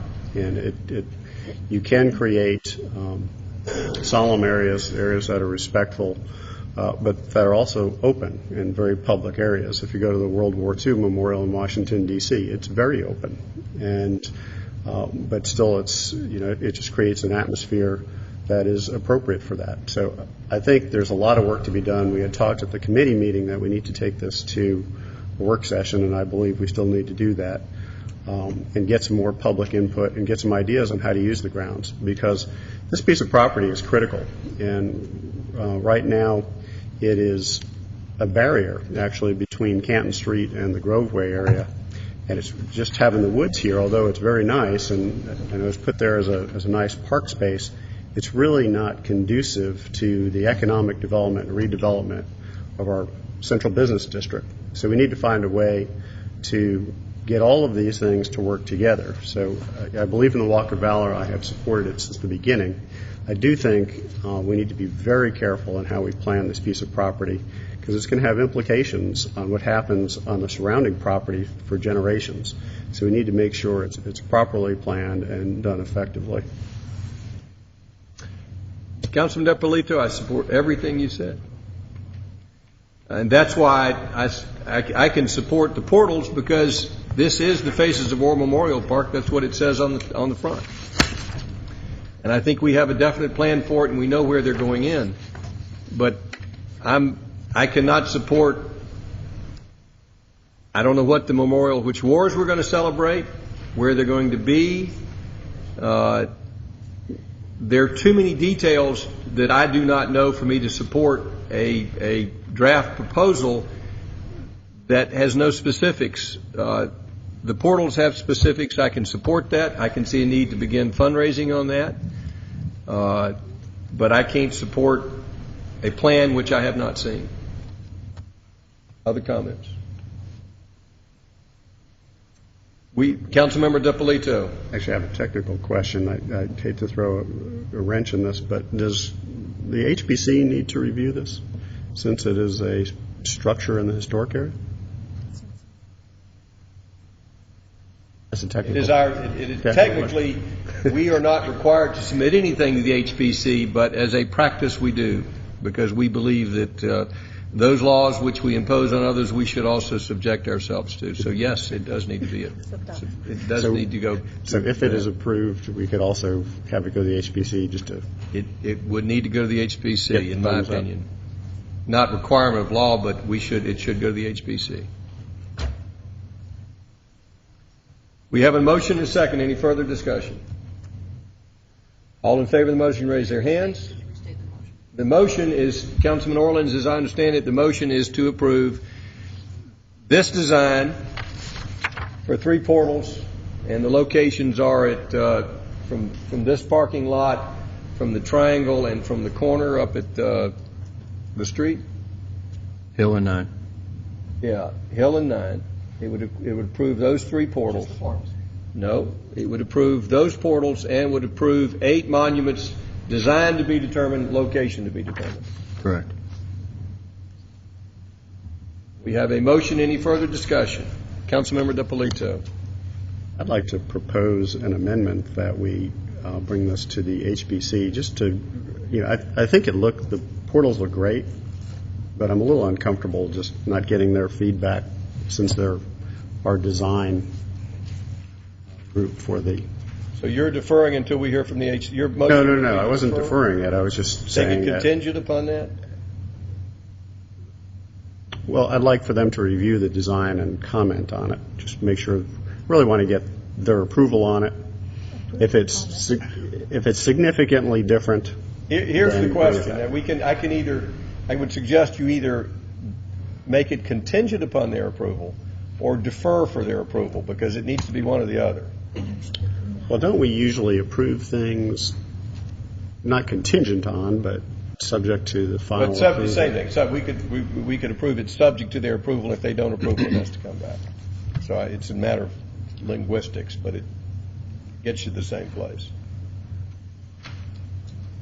Well, I don't want to hold it up, but at the same time, I would like the HPC to see it and comment on it. So your motion is to amend it to be subject to approval by the HPC. Would that be subject to the portals and the design and the subject to comment of the subject to comment? So if they comment, it doesn't come back. That doesn't mean anything. I mean, you get the comment. Janet Russell commented, but it didn't change anything necessarily. So I'm trying to understand, when you say subject to comment, does that mean subject to their approval or subject to just the comment and it still goes regardless of their comment? Where's the recommendation from? Subject to.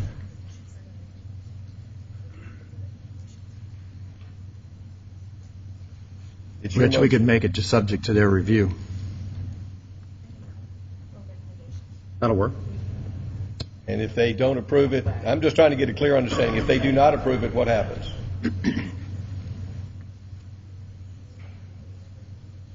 I understand. I'd just like to get on the record clear. Is it a recommendation which it doesn't come back to council, or if it's a recommendation and it does come back to council for final approval? I'm just trying to Councilor DiPolito, what is your position? Mr. Davidson, do you have some words of wisdom for us? Wouldn't it be in a normal circumstances that if they either approve it or they don't approve it? They don't approve it, it would be like anything else. It's parallel between council and DRB, and then it would have to be appealed back to the council if they disapproved it to reverse that. Is that not true, Mr. Davison? That's true. So you're the ultimate decision maker anyway, so if you want them just to comment, you could defer until they do comment, or you could approve it and let them comment while it's already approved and it's not going to come back. I just think it's appropriate. We have everybody else go to the HPC. I think it's appropriate for something that we're approving to go to the HPC. But like I said, I fully expect them to approve it. I think it's a great design, so I don't have issues with it. I'm trying to understand, is your motion to make it subject to their approval or just subject to comment? Subject to comment means they can comment, it doesn't matter, it still goes through. We don't come back to council. It's subject to their approval. Subject to their approval. We have a motion to amend it so that this is subject to approval for the portals. Is there a second to that amendment? Second. That amendment is a second. Any further discussion on the amendment? All right, we'll vote on the amendment first. All in favor of making, if we approve this, subject to approval by the HPC. All in favor of that motion? That's Councilmember DiPolito and Eichelhardt. Motion fails. All right, we're now back to the main motion, which is the motion to approve 3 portals, a location of monuments to be designed, location and design of 8 monuments to be approved. I'd like to offer an amendment. We'll have another offer of amendment. Amend it such that HPC reviews it and gives us a report. Well, but that is, we already had that vote. That's not changed. We said subject to their approval, not just subject to their input. No, if you'd like to join, if you'd like to support that motion, that's different. But that's the same as Mr. DiPolito's motion, because he said subject to, and I would assume they were reporting back to you. You're not changing anything. So are you saying it'll go to the HPC and it's subject to their approval? No, just if they make a report, that it doesn't come back to council just based upon a report. Was there some way we can have them put their eyes on it and get back to us? That was Mr. DiPolito's motion. No, it wasn't. Was it? Yes. He doesn't think so. Does he? It was subject to their approval, and if they didn't approve it, well, you would, in essence, it would have to come back to us. You could make another motion not subject to their approval.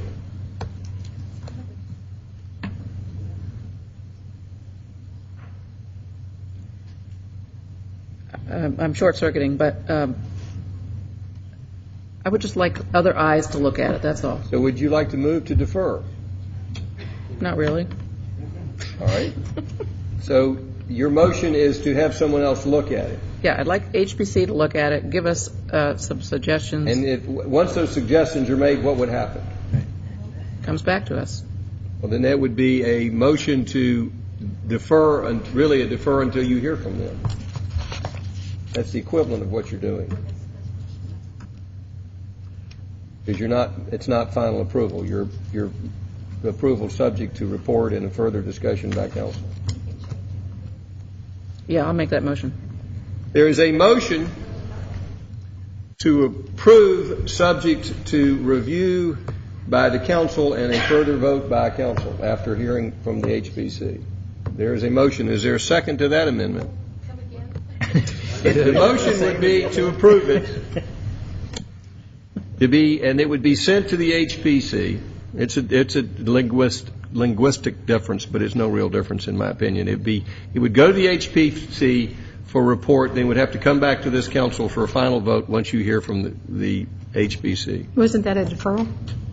The equivalent, but it's linguistically it's a little different. When does the HPC meet? Could I get when is the next time the HPC meets?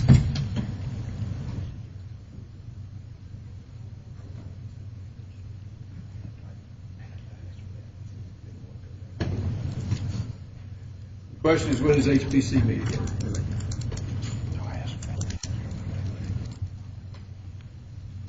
March 14th. March 14th is the next meeting? Yes. But they have the authority to defer if they would like to, am I correct, if something's taken to them?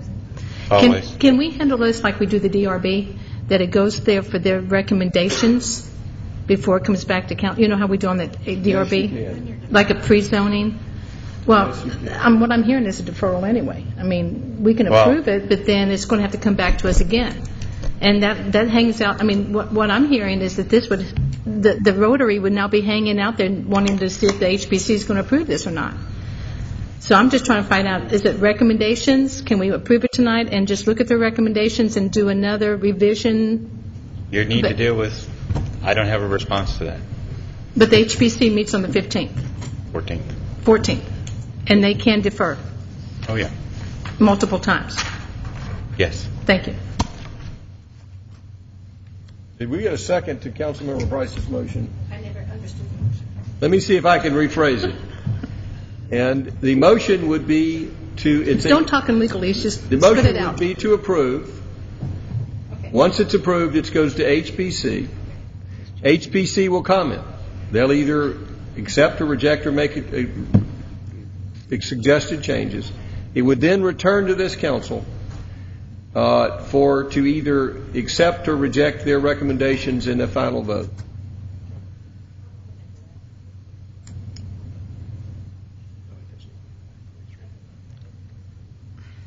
If they're okay with it, that wouldn't be subject to their review. You could say, what you could say, it's we approve it conditioned upon their approval. That'd be the simplest way to do it. But that was not accepted earlier. Let's keep it simple. Councilmember Eichelhardt. I don't know that we need another voice to try it one more time, but the first one was we gave it to them for approval. This time we're giving input that we can then consider, we can accept it or not. That's the motion on Councilmember Price, which I think you seconded. Right. But I do think, frankly, it is a large deal. I mean, this is a big thing that's going to impact the city and our grounds and all the things that are there. And I thought we had put it out pretty well. It's been discussed for months on end. But apparently it may not have been as well. So, I think this gives us 2 steps and kind of a compromise. We tell everybody we are approving this. It's going forward one way or another. The final design may have a tweak or two, but so we get, I think, the best of all worlds. That you guys can move forward fundraising right now. We're making sure everybody's good with it, and within a month, a month and a half at the most, we approve it and we keep going. So I will second it and support that. All right. Here's the motion that Councilmember Price made, as I understand it. Councilmember Price and Councilman Argyle, correct me if I'm wrong. The motion is to approve. That approval is to go to HPC for recommendations. Once those recommendations are made, it will come back to this council for a final vote.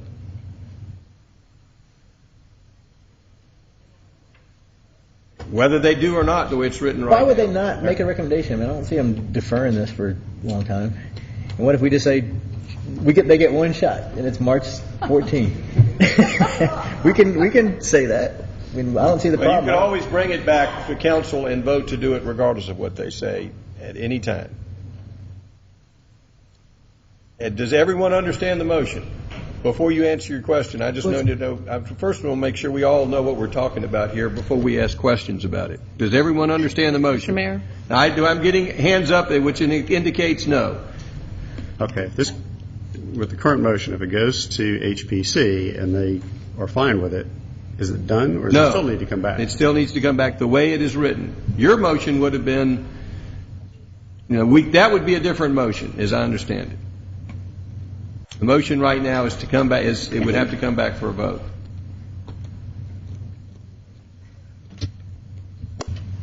It'd be a different motion to say it's subject to their approval. That'd be a different motion. Councilmember Diamond. It sounds to me like there's going to be, if they start fundraising, they're not going to be building it in a month. We're going to be getting input on the monuments, on the placement, and that can be on the portals as well. And we can certainly ask for the HPC to weigh in without delaying this vote. I mean, that can just be a procedural thing we do and send it over. We'd like your thoughts on it. I don't see that we need to defer this based on their whatever.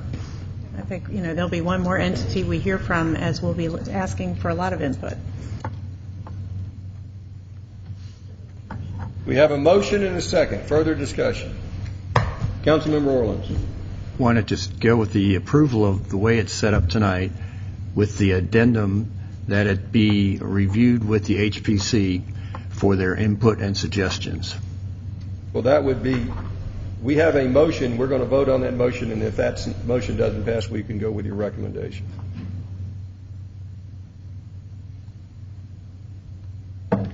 Because that's really it's a change in that motion. It's not amending that. Well, it's trying to, as been discussed, trying to move the vote along to get it approved and started.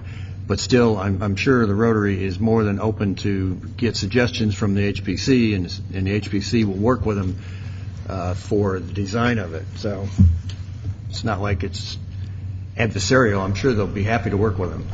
Councilmember Eichelhart. Doesn't this do that? We're approving the portals.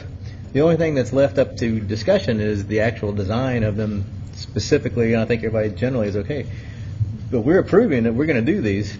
The only question is, what will it look like? Is it any different from this? It may be exactly this.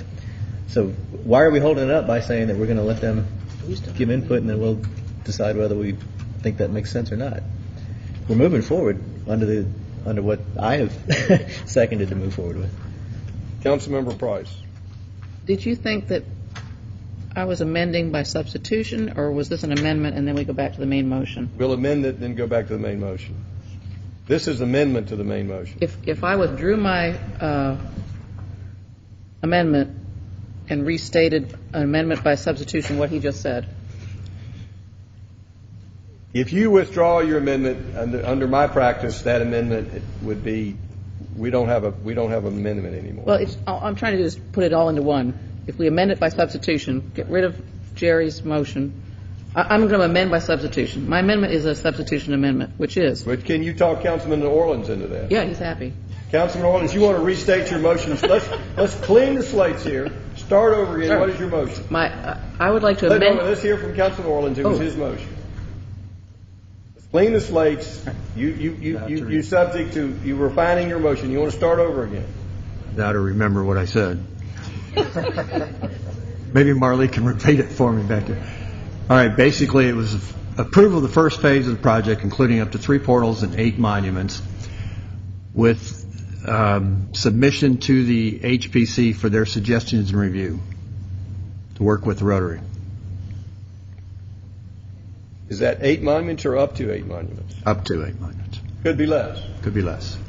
I can live with that. Second.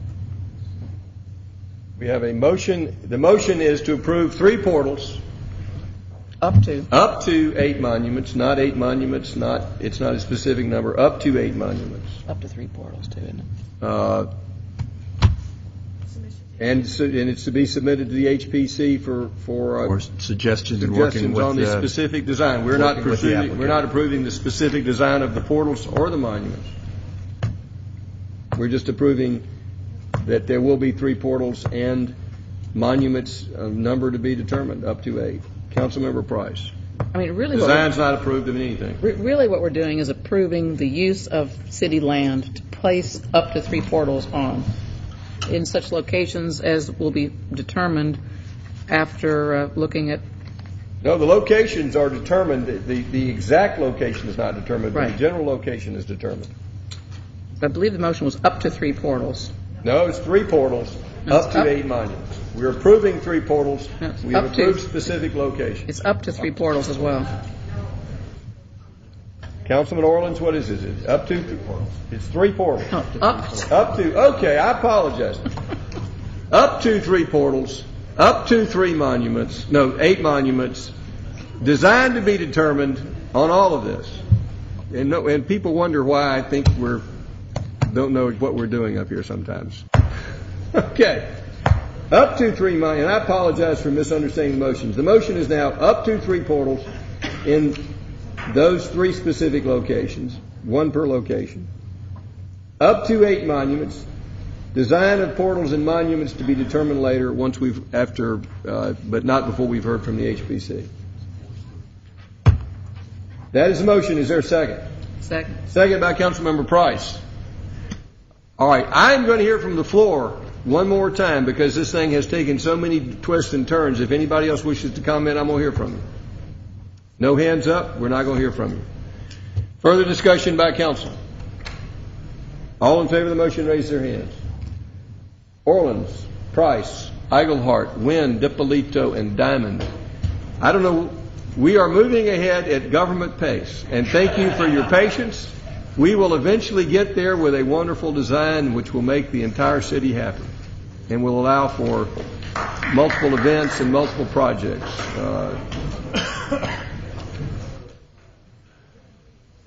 Okay, and the next item, transportation, which is item 8 on the regular agenda. I appreciate you keeping track of this. It's got complicated. I just don't like approving things first.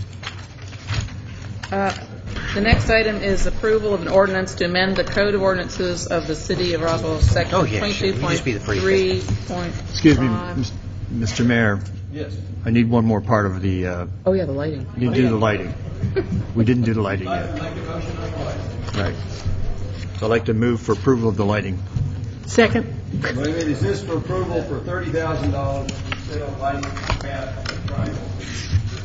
Well, up to, I think the budget said it was $27,000. Up to $30,000. Right. We have a motion, second by Councilmember Witt. Further discussion? Councilmember Price. Again, I'm going to state that money was put in there at my request to incorporate a labyrinth into the design, and I don't see that in this discussion. So I'm going to just be sitting on my hands. Any further discussion? All in favor of the motion, raise your hand. Eigelhart. Wynn, Diamond, and Orland. All opposed? Right. Passes 5-1. Next item, please. This is transportation. Yes, the next item is approval of an ordinance to amend the Code of Ordinances of the City of Roswell, Section 22.3.5, to authorize the Director of Transportation, with the concurrence of the Chief of Police, to erect regulatory traffic devices. This is the first reading. Mr. Eisenbracht. Thank you, Councilwoman Price. Mr. Mayor, members of the City Council, this is an item to help the mayor and the city council relieve submit administrative burdens regarding regulatory, up to and including regulatory signs. We have, as was in your packet, added series of signs that we have right now, which basically give notice to vehicle operators of traffic laws and regulations. Currently, you hold those requirements except as you have delegated to the Chief of Police for parking. So this would allow the Chief and I to administratively and operationally study the situation, determine that it is in the best interest of the public to perhaps make some clarification, do the utility locate, erect the sign, and with the Chief's concurrence that the sign is still enforceable, we could go ahead and do that ourselves. I'd like to make a few comments. One is that the Chief and I are very aware of the city's aversion to signs, so you will not see this abused. Our intent is to clarify points of conflict, and I personally don't anticipate exercising this very often, but as you see fit to delegate that down to us, we could go ahead and put these signs out as the situation warrants. I understand you put out these signs for safety. That's correct. But not otherwise. Yes, sir. Davidson, if you do the first reading of the ordinance. Thank you. This is an ordinance to amend the Code of Ordinances of the City of Roswell, Section 22.3.5, to authorize the Director of Transportation, with the concurrence of the Chief of Police, to erect regulatory traffic devices. Now, therefore, to accomplish the foregoing, the Mayor and Council of the City of Roswell, pursuant to their authority, do hereby adopt the following ordinance. Section 22.3.5 of the Code of Ordinances of the City of Roswell, Georgia, which currently reads reserved, is hereby amended by deleting said section in its entirety and replacing it with a new subsection 22.3.5 to read as follows, text of which is incorporated herein by reference, and if approved, this will be the first reading. Do we have a motion? I just have a couple of comments, possibly between now and the second reading we might consider. One, I mean, this is a new section in the code. Yes. Follows the rest of that section. Now, I noticed that the sign, the page of all those beautiful things, it's called regulatory signs, but in the ordinance, twice in that first paragraph, it says devices. Is there a significant difference between devices and signs? No, we are talking about signage. So should we change those two words to That's signs? fine. Okay, the other thing is that this talks about erecting and maintaining, et cetera. How about removal, such as at such time as they're no longer needed? I'd hate to think that signs are put up in perpetuity. That's fine. So I'd like to add the word in the second paragraph, install, comma, remove, comma, and maintain all of such devices. Or, sorry, signs. Three places devices needs to change to signs. Any other comments? Councilmember Wynn. Thank you, Mr. Mayor. I do have some concerns about some of these signage. I'm assuming that this page is what y'all would...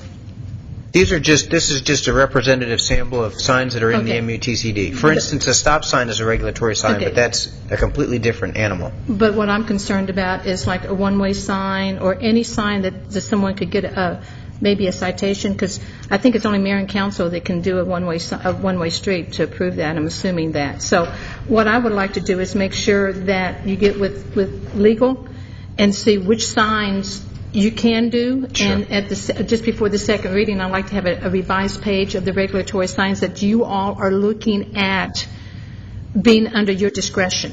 Because to me, this is a really big list, and I don't think that how we look at things that you can do all of these signs. So I want to make sure that what I vote on the second reading are the signs that y'all are looking at being able to place. I would ask that y'all meet with legal and make sure what y'all can do and what you cannot do. For instance, I completely agree with that. Something like a one-way sign, we would not change a road into a one-way. This would be, it's already a one-way sign, and perhaps for some reason it needs a supplemental additional sign, something like that. I think what we have to do is look how the ordinance is written to say maybe something about existing signs, replacing existing or whatever. But what I'm concerned about is when I see this list. And I thoroughly agree. Y'all need to take a lot of stuff off of us. We don't need to be voting on a no trucks sign. But what I'm saying is that what can y'all legally do that I don't want to take away. I'd like to take away some of the responsibilities we have and give it to y'all because you know about the signage. But I want to also make sure that what y'all are doing is legal. And because if there's any citations issued, it could be issued. Is that a yes? Concern?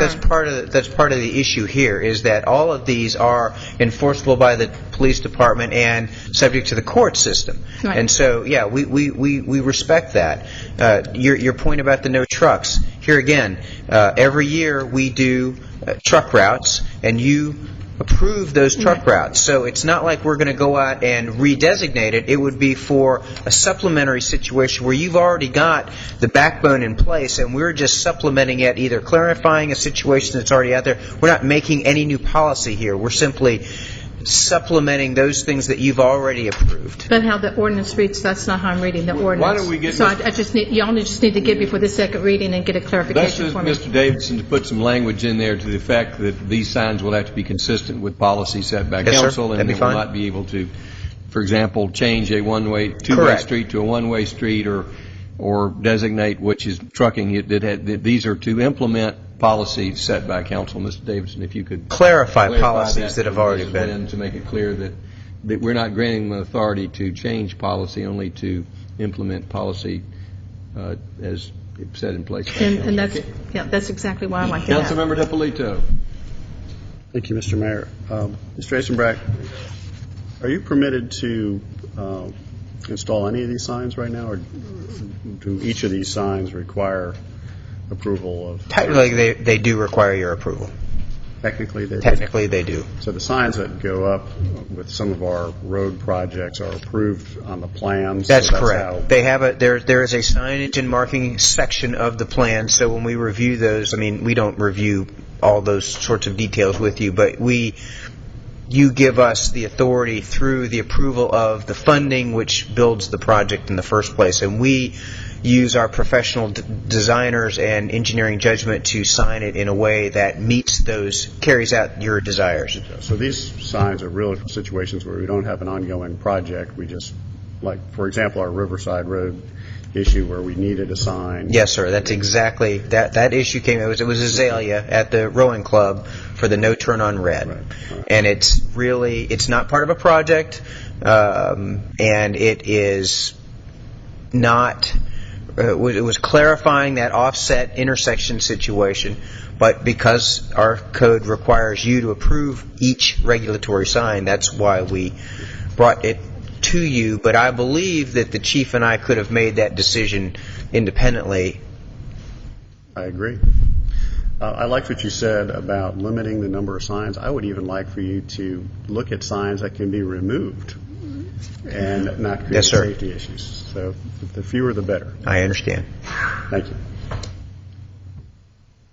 Any further discussion?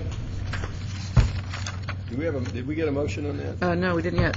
Move to approve the ordinance to move to approve the first reading of the ordinance to add section 22.3.5 regarding regulatory traffic signs. Is that with taking into account recommendations by council? Taking into account suggestions by council. Motion to approve with recommendations by council be incorporated into the second reading. Is there a second? Mayor, can you turn on your mic? I'm just sitting back. First time anybody said I didn't talk loud enough. But that's true. The motion is to approve the first reading with recommendations by council to be incorporated into the second reading. Is there a second? Second. Second by Councilmember Wynn. Does anyone in the audience have any questions or comments? Further discussion by council? All in favor of the motion, raise their hands. Passes unanimously. Thank you. We're to the city attorney's report.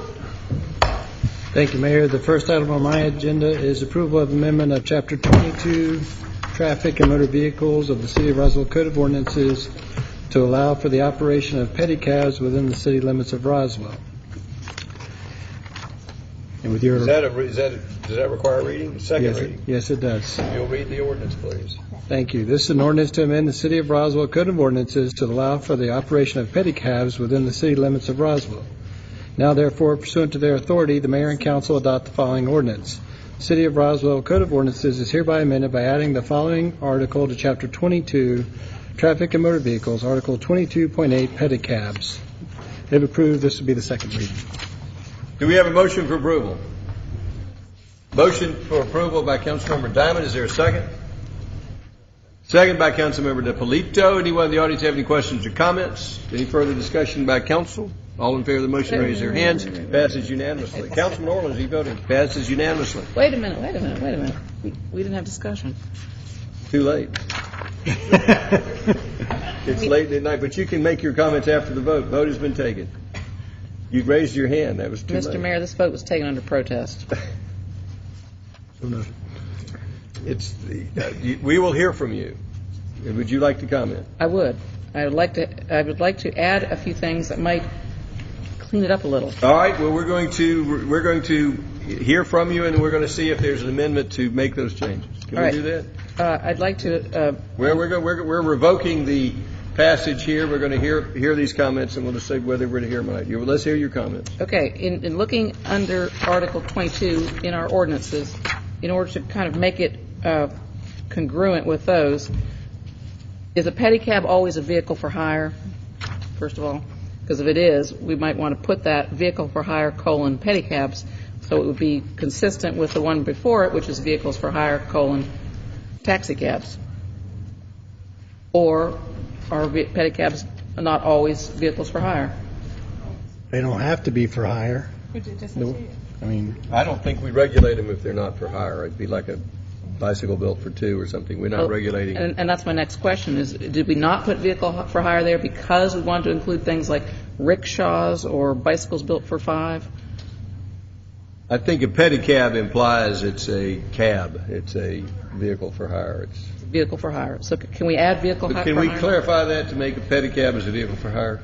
I think that is a reasonable comment, because somebody might have a tricycle and old folks might have a tricycle, and we're not trying to regulate tricycles with old folks. And that was my other question, is pedicab does have to have 3 wheels? I mean, you can't have a pedicab that's 2. In other words, a person can't just haul it like a rickshaw? I think it's It has 3 3 wheels. wheels. It's defined as, Defined as 3 wheels. It's my Okay. understanding a pedicab is 3 wheels.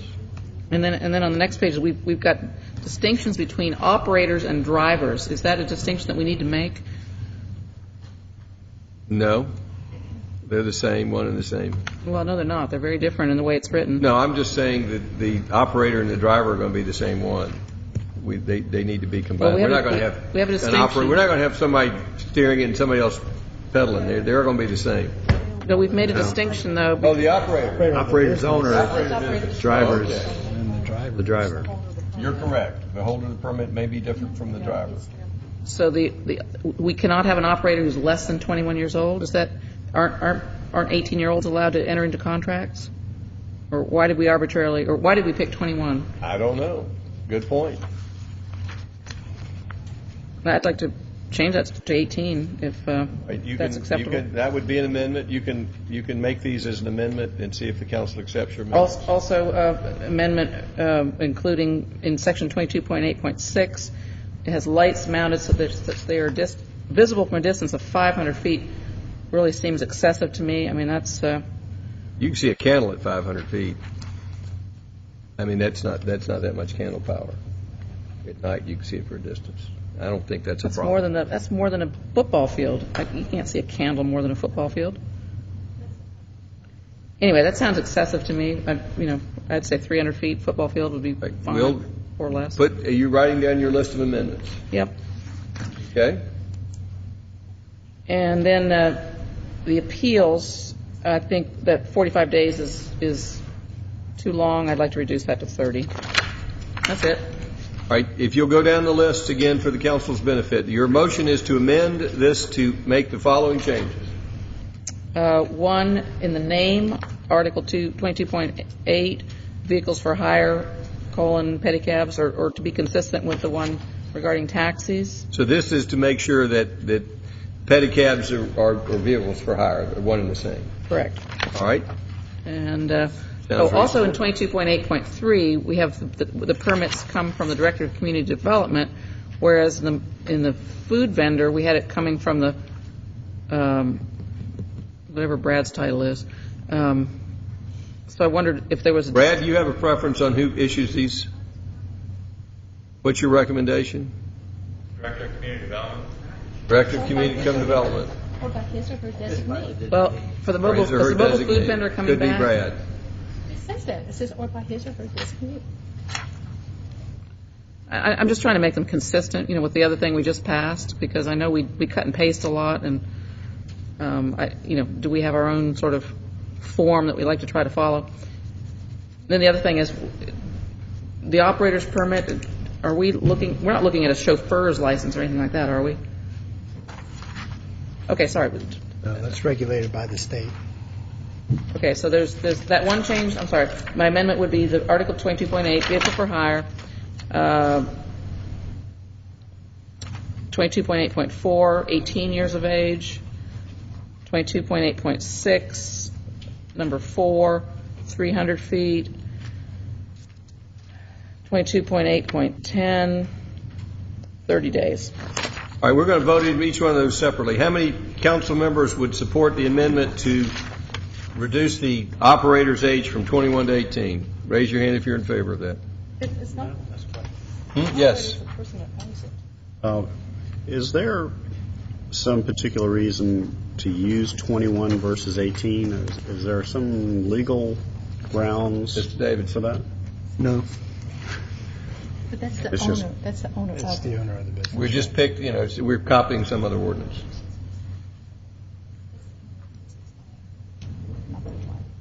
Okay, but it has nothing to do with the ability to have insurance for pulling people around. I mean, I would think that would be an insurance issue. You don't.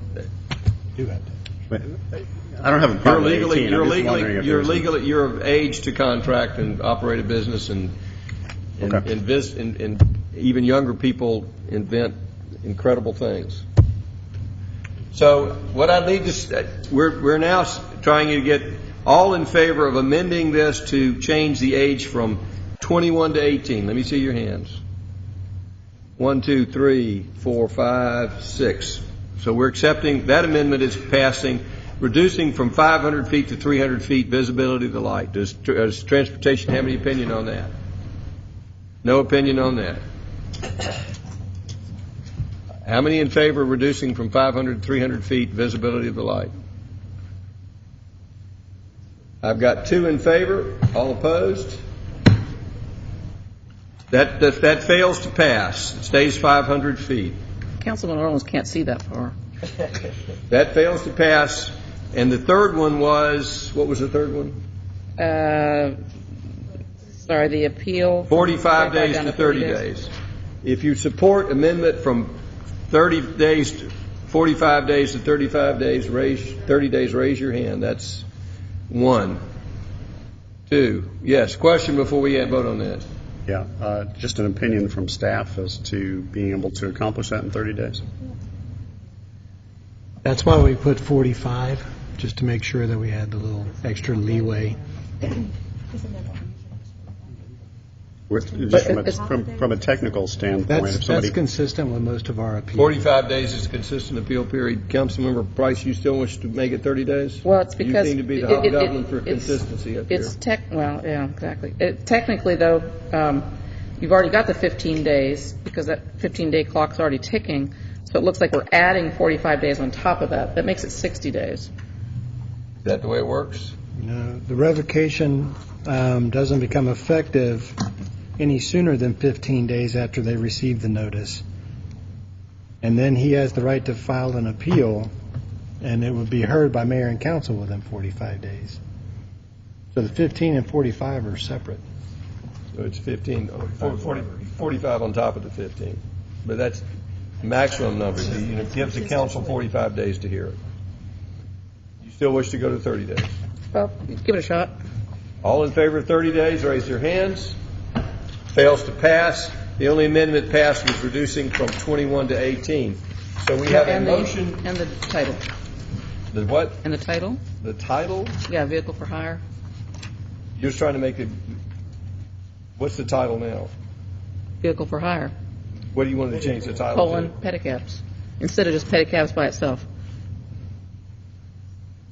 It makes it consistent with our ordinances that describe taxis. That's all. That's just a title. That's just a title. That's okay. It doesn't mean anything. That's sort of an editor's thing rather than the ordinance itself. So that can be changed. So the amendment is to pass the pedicab ordinance with one change, and that's changing from 21 to 18. All in favor of that motion? Passes unanimously. We're getting back together again. Next item is the approval of a resolution to adopt a map of allowable pedicab routes and an annual license fee for pedicab operators. Per the ordinance you just approved, the map is included with the resolution, and the annual license fee would be $150, which is the same fee as a business license fee in the city of Roswell. Covers our admin cost. Do we have a motion for approval? For approval. Motion by Councilman Orleans for approval of the map and the $150 annual fee. Is there a second? Second by Councilmember Eigelhart. Anyone in the audience have any questions or comments? All in favor of the motion? Yeah, Councilman Price. Is that a vote or? No, I just think $150 is too much. It just seems like that could be a nice college job in the summer or what have you. That's a lot of money. I just would like to see it lower, like 50 or 100. You wish to make an amendment? I don't know if it'd be an amendment or completely. But say someone made the motion, we have a motion and a second, that you would have to amend it to change All right, that. I'd like to make the amendment that we approve the license fee but reduce it to $50. Motion to reduce the license fee to $50. Is there a second? Fails to pass for lack of a second. Councilmember Price. Reduce it to $100. Do I hear a $100? Fails to pass for lack of a second. All right. Any other amendments to this before we take a vote on it? All in favor of $150? Yes. I just have a question for staff. We had discussed the importance of allowing people who are using these pedicabs to be able to go beyond the actual boundaries if they're going to a neighborhood adjoining Canton Street. How hard and fast is this area here? Is there a little bit of latitude if people need to go beyond there? I mean, is this kind of the general area that they operate in, or they're, if they operate outside this line, they can get a ticket? How does that work?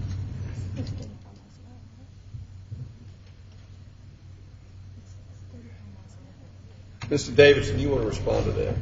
Well, basically, it's going to be complaint driven. So if they're just taking somebody there, they're not going to get in trouble. I doubt the police would be sitting there waiting for them at the neighborhood when they took them home off Canton Street. Okay. But so it's complaint driven. So if somebody goes outside the boundary I mean, if they're sitting 50 over on feet Holcomb or Ridge something. somewhere and the police see them, then yeah. Well, but if it's 50 feet outside, I don't think anybody's going to know. Right, but there's adjoining neighborhoods to Canton Street. It might be nice for somebody to just take one of these home, and I'd hate for somebody to get a ticket because they went a little bit outside the boundary.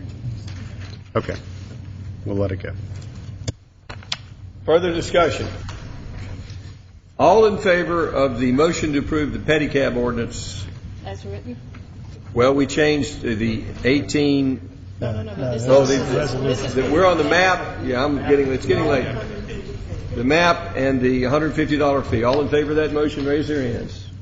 Councilman Orleans, Iglehart, Wynn, DiPolito, Diamond, all opposed. Price passes 5-1. The final item I have is recommendation for closure to discuss personnel, acquisition of real estate, and Motion for litigation. closure, raise your hand. We're approved. Point of order, please. Pardon me? Point of order, please. No, we're not recognizing someone from the floor on a point of order. We're adjourned. We'll have work session next. You can talk to me afterwards. So wrong. Point of order. That can only be raised by a council member.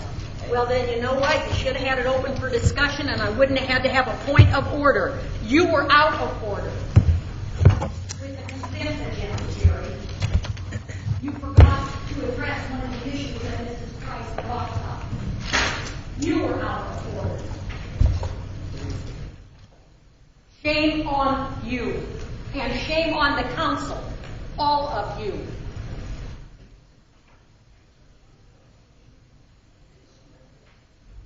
What did she not bring up? Item 7.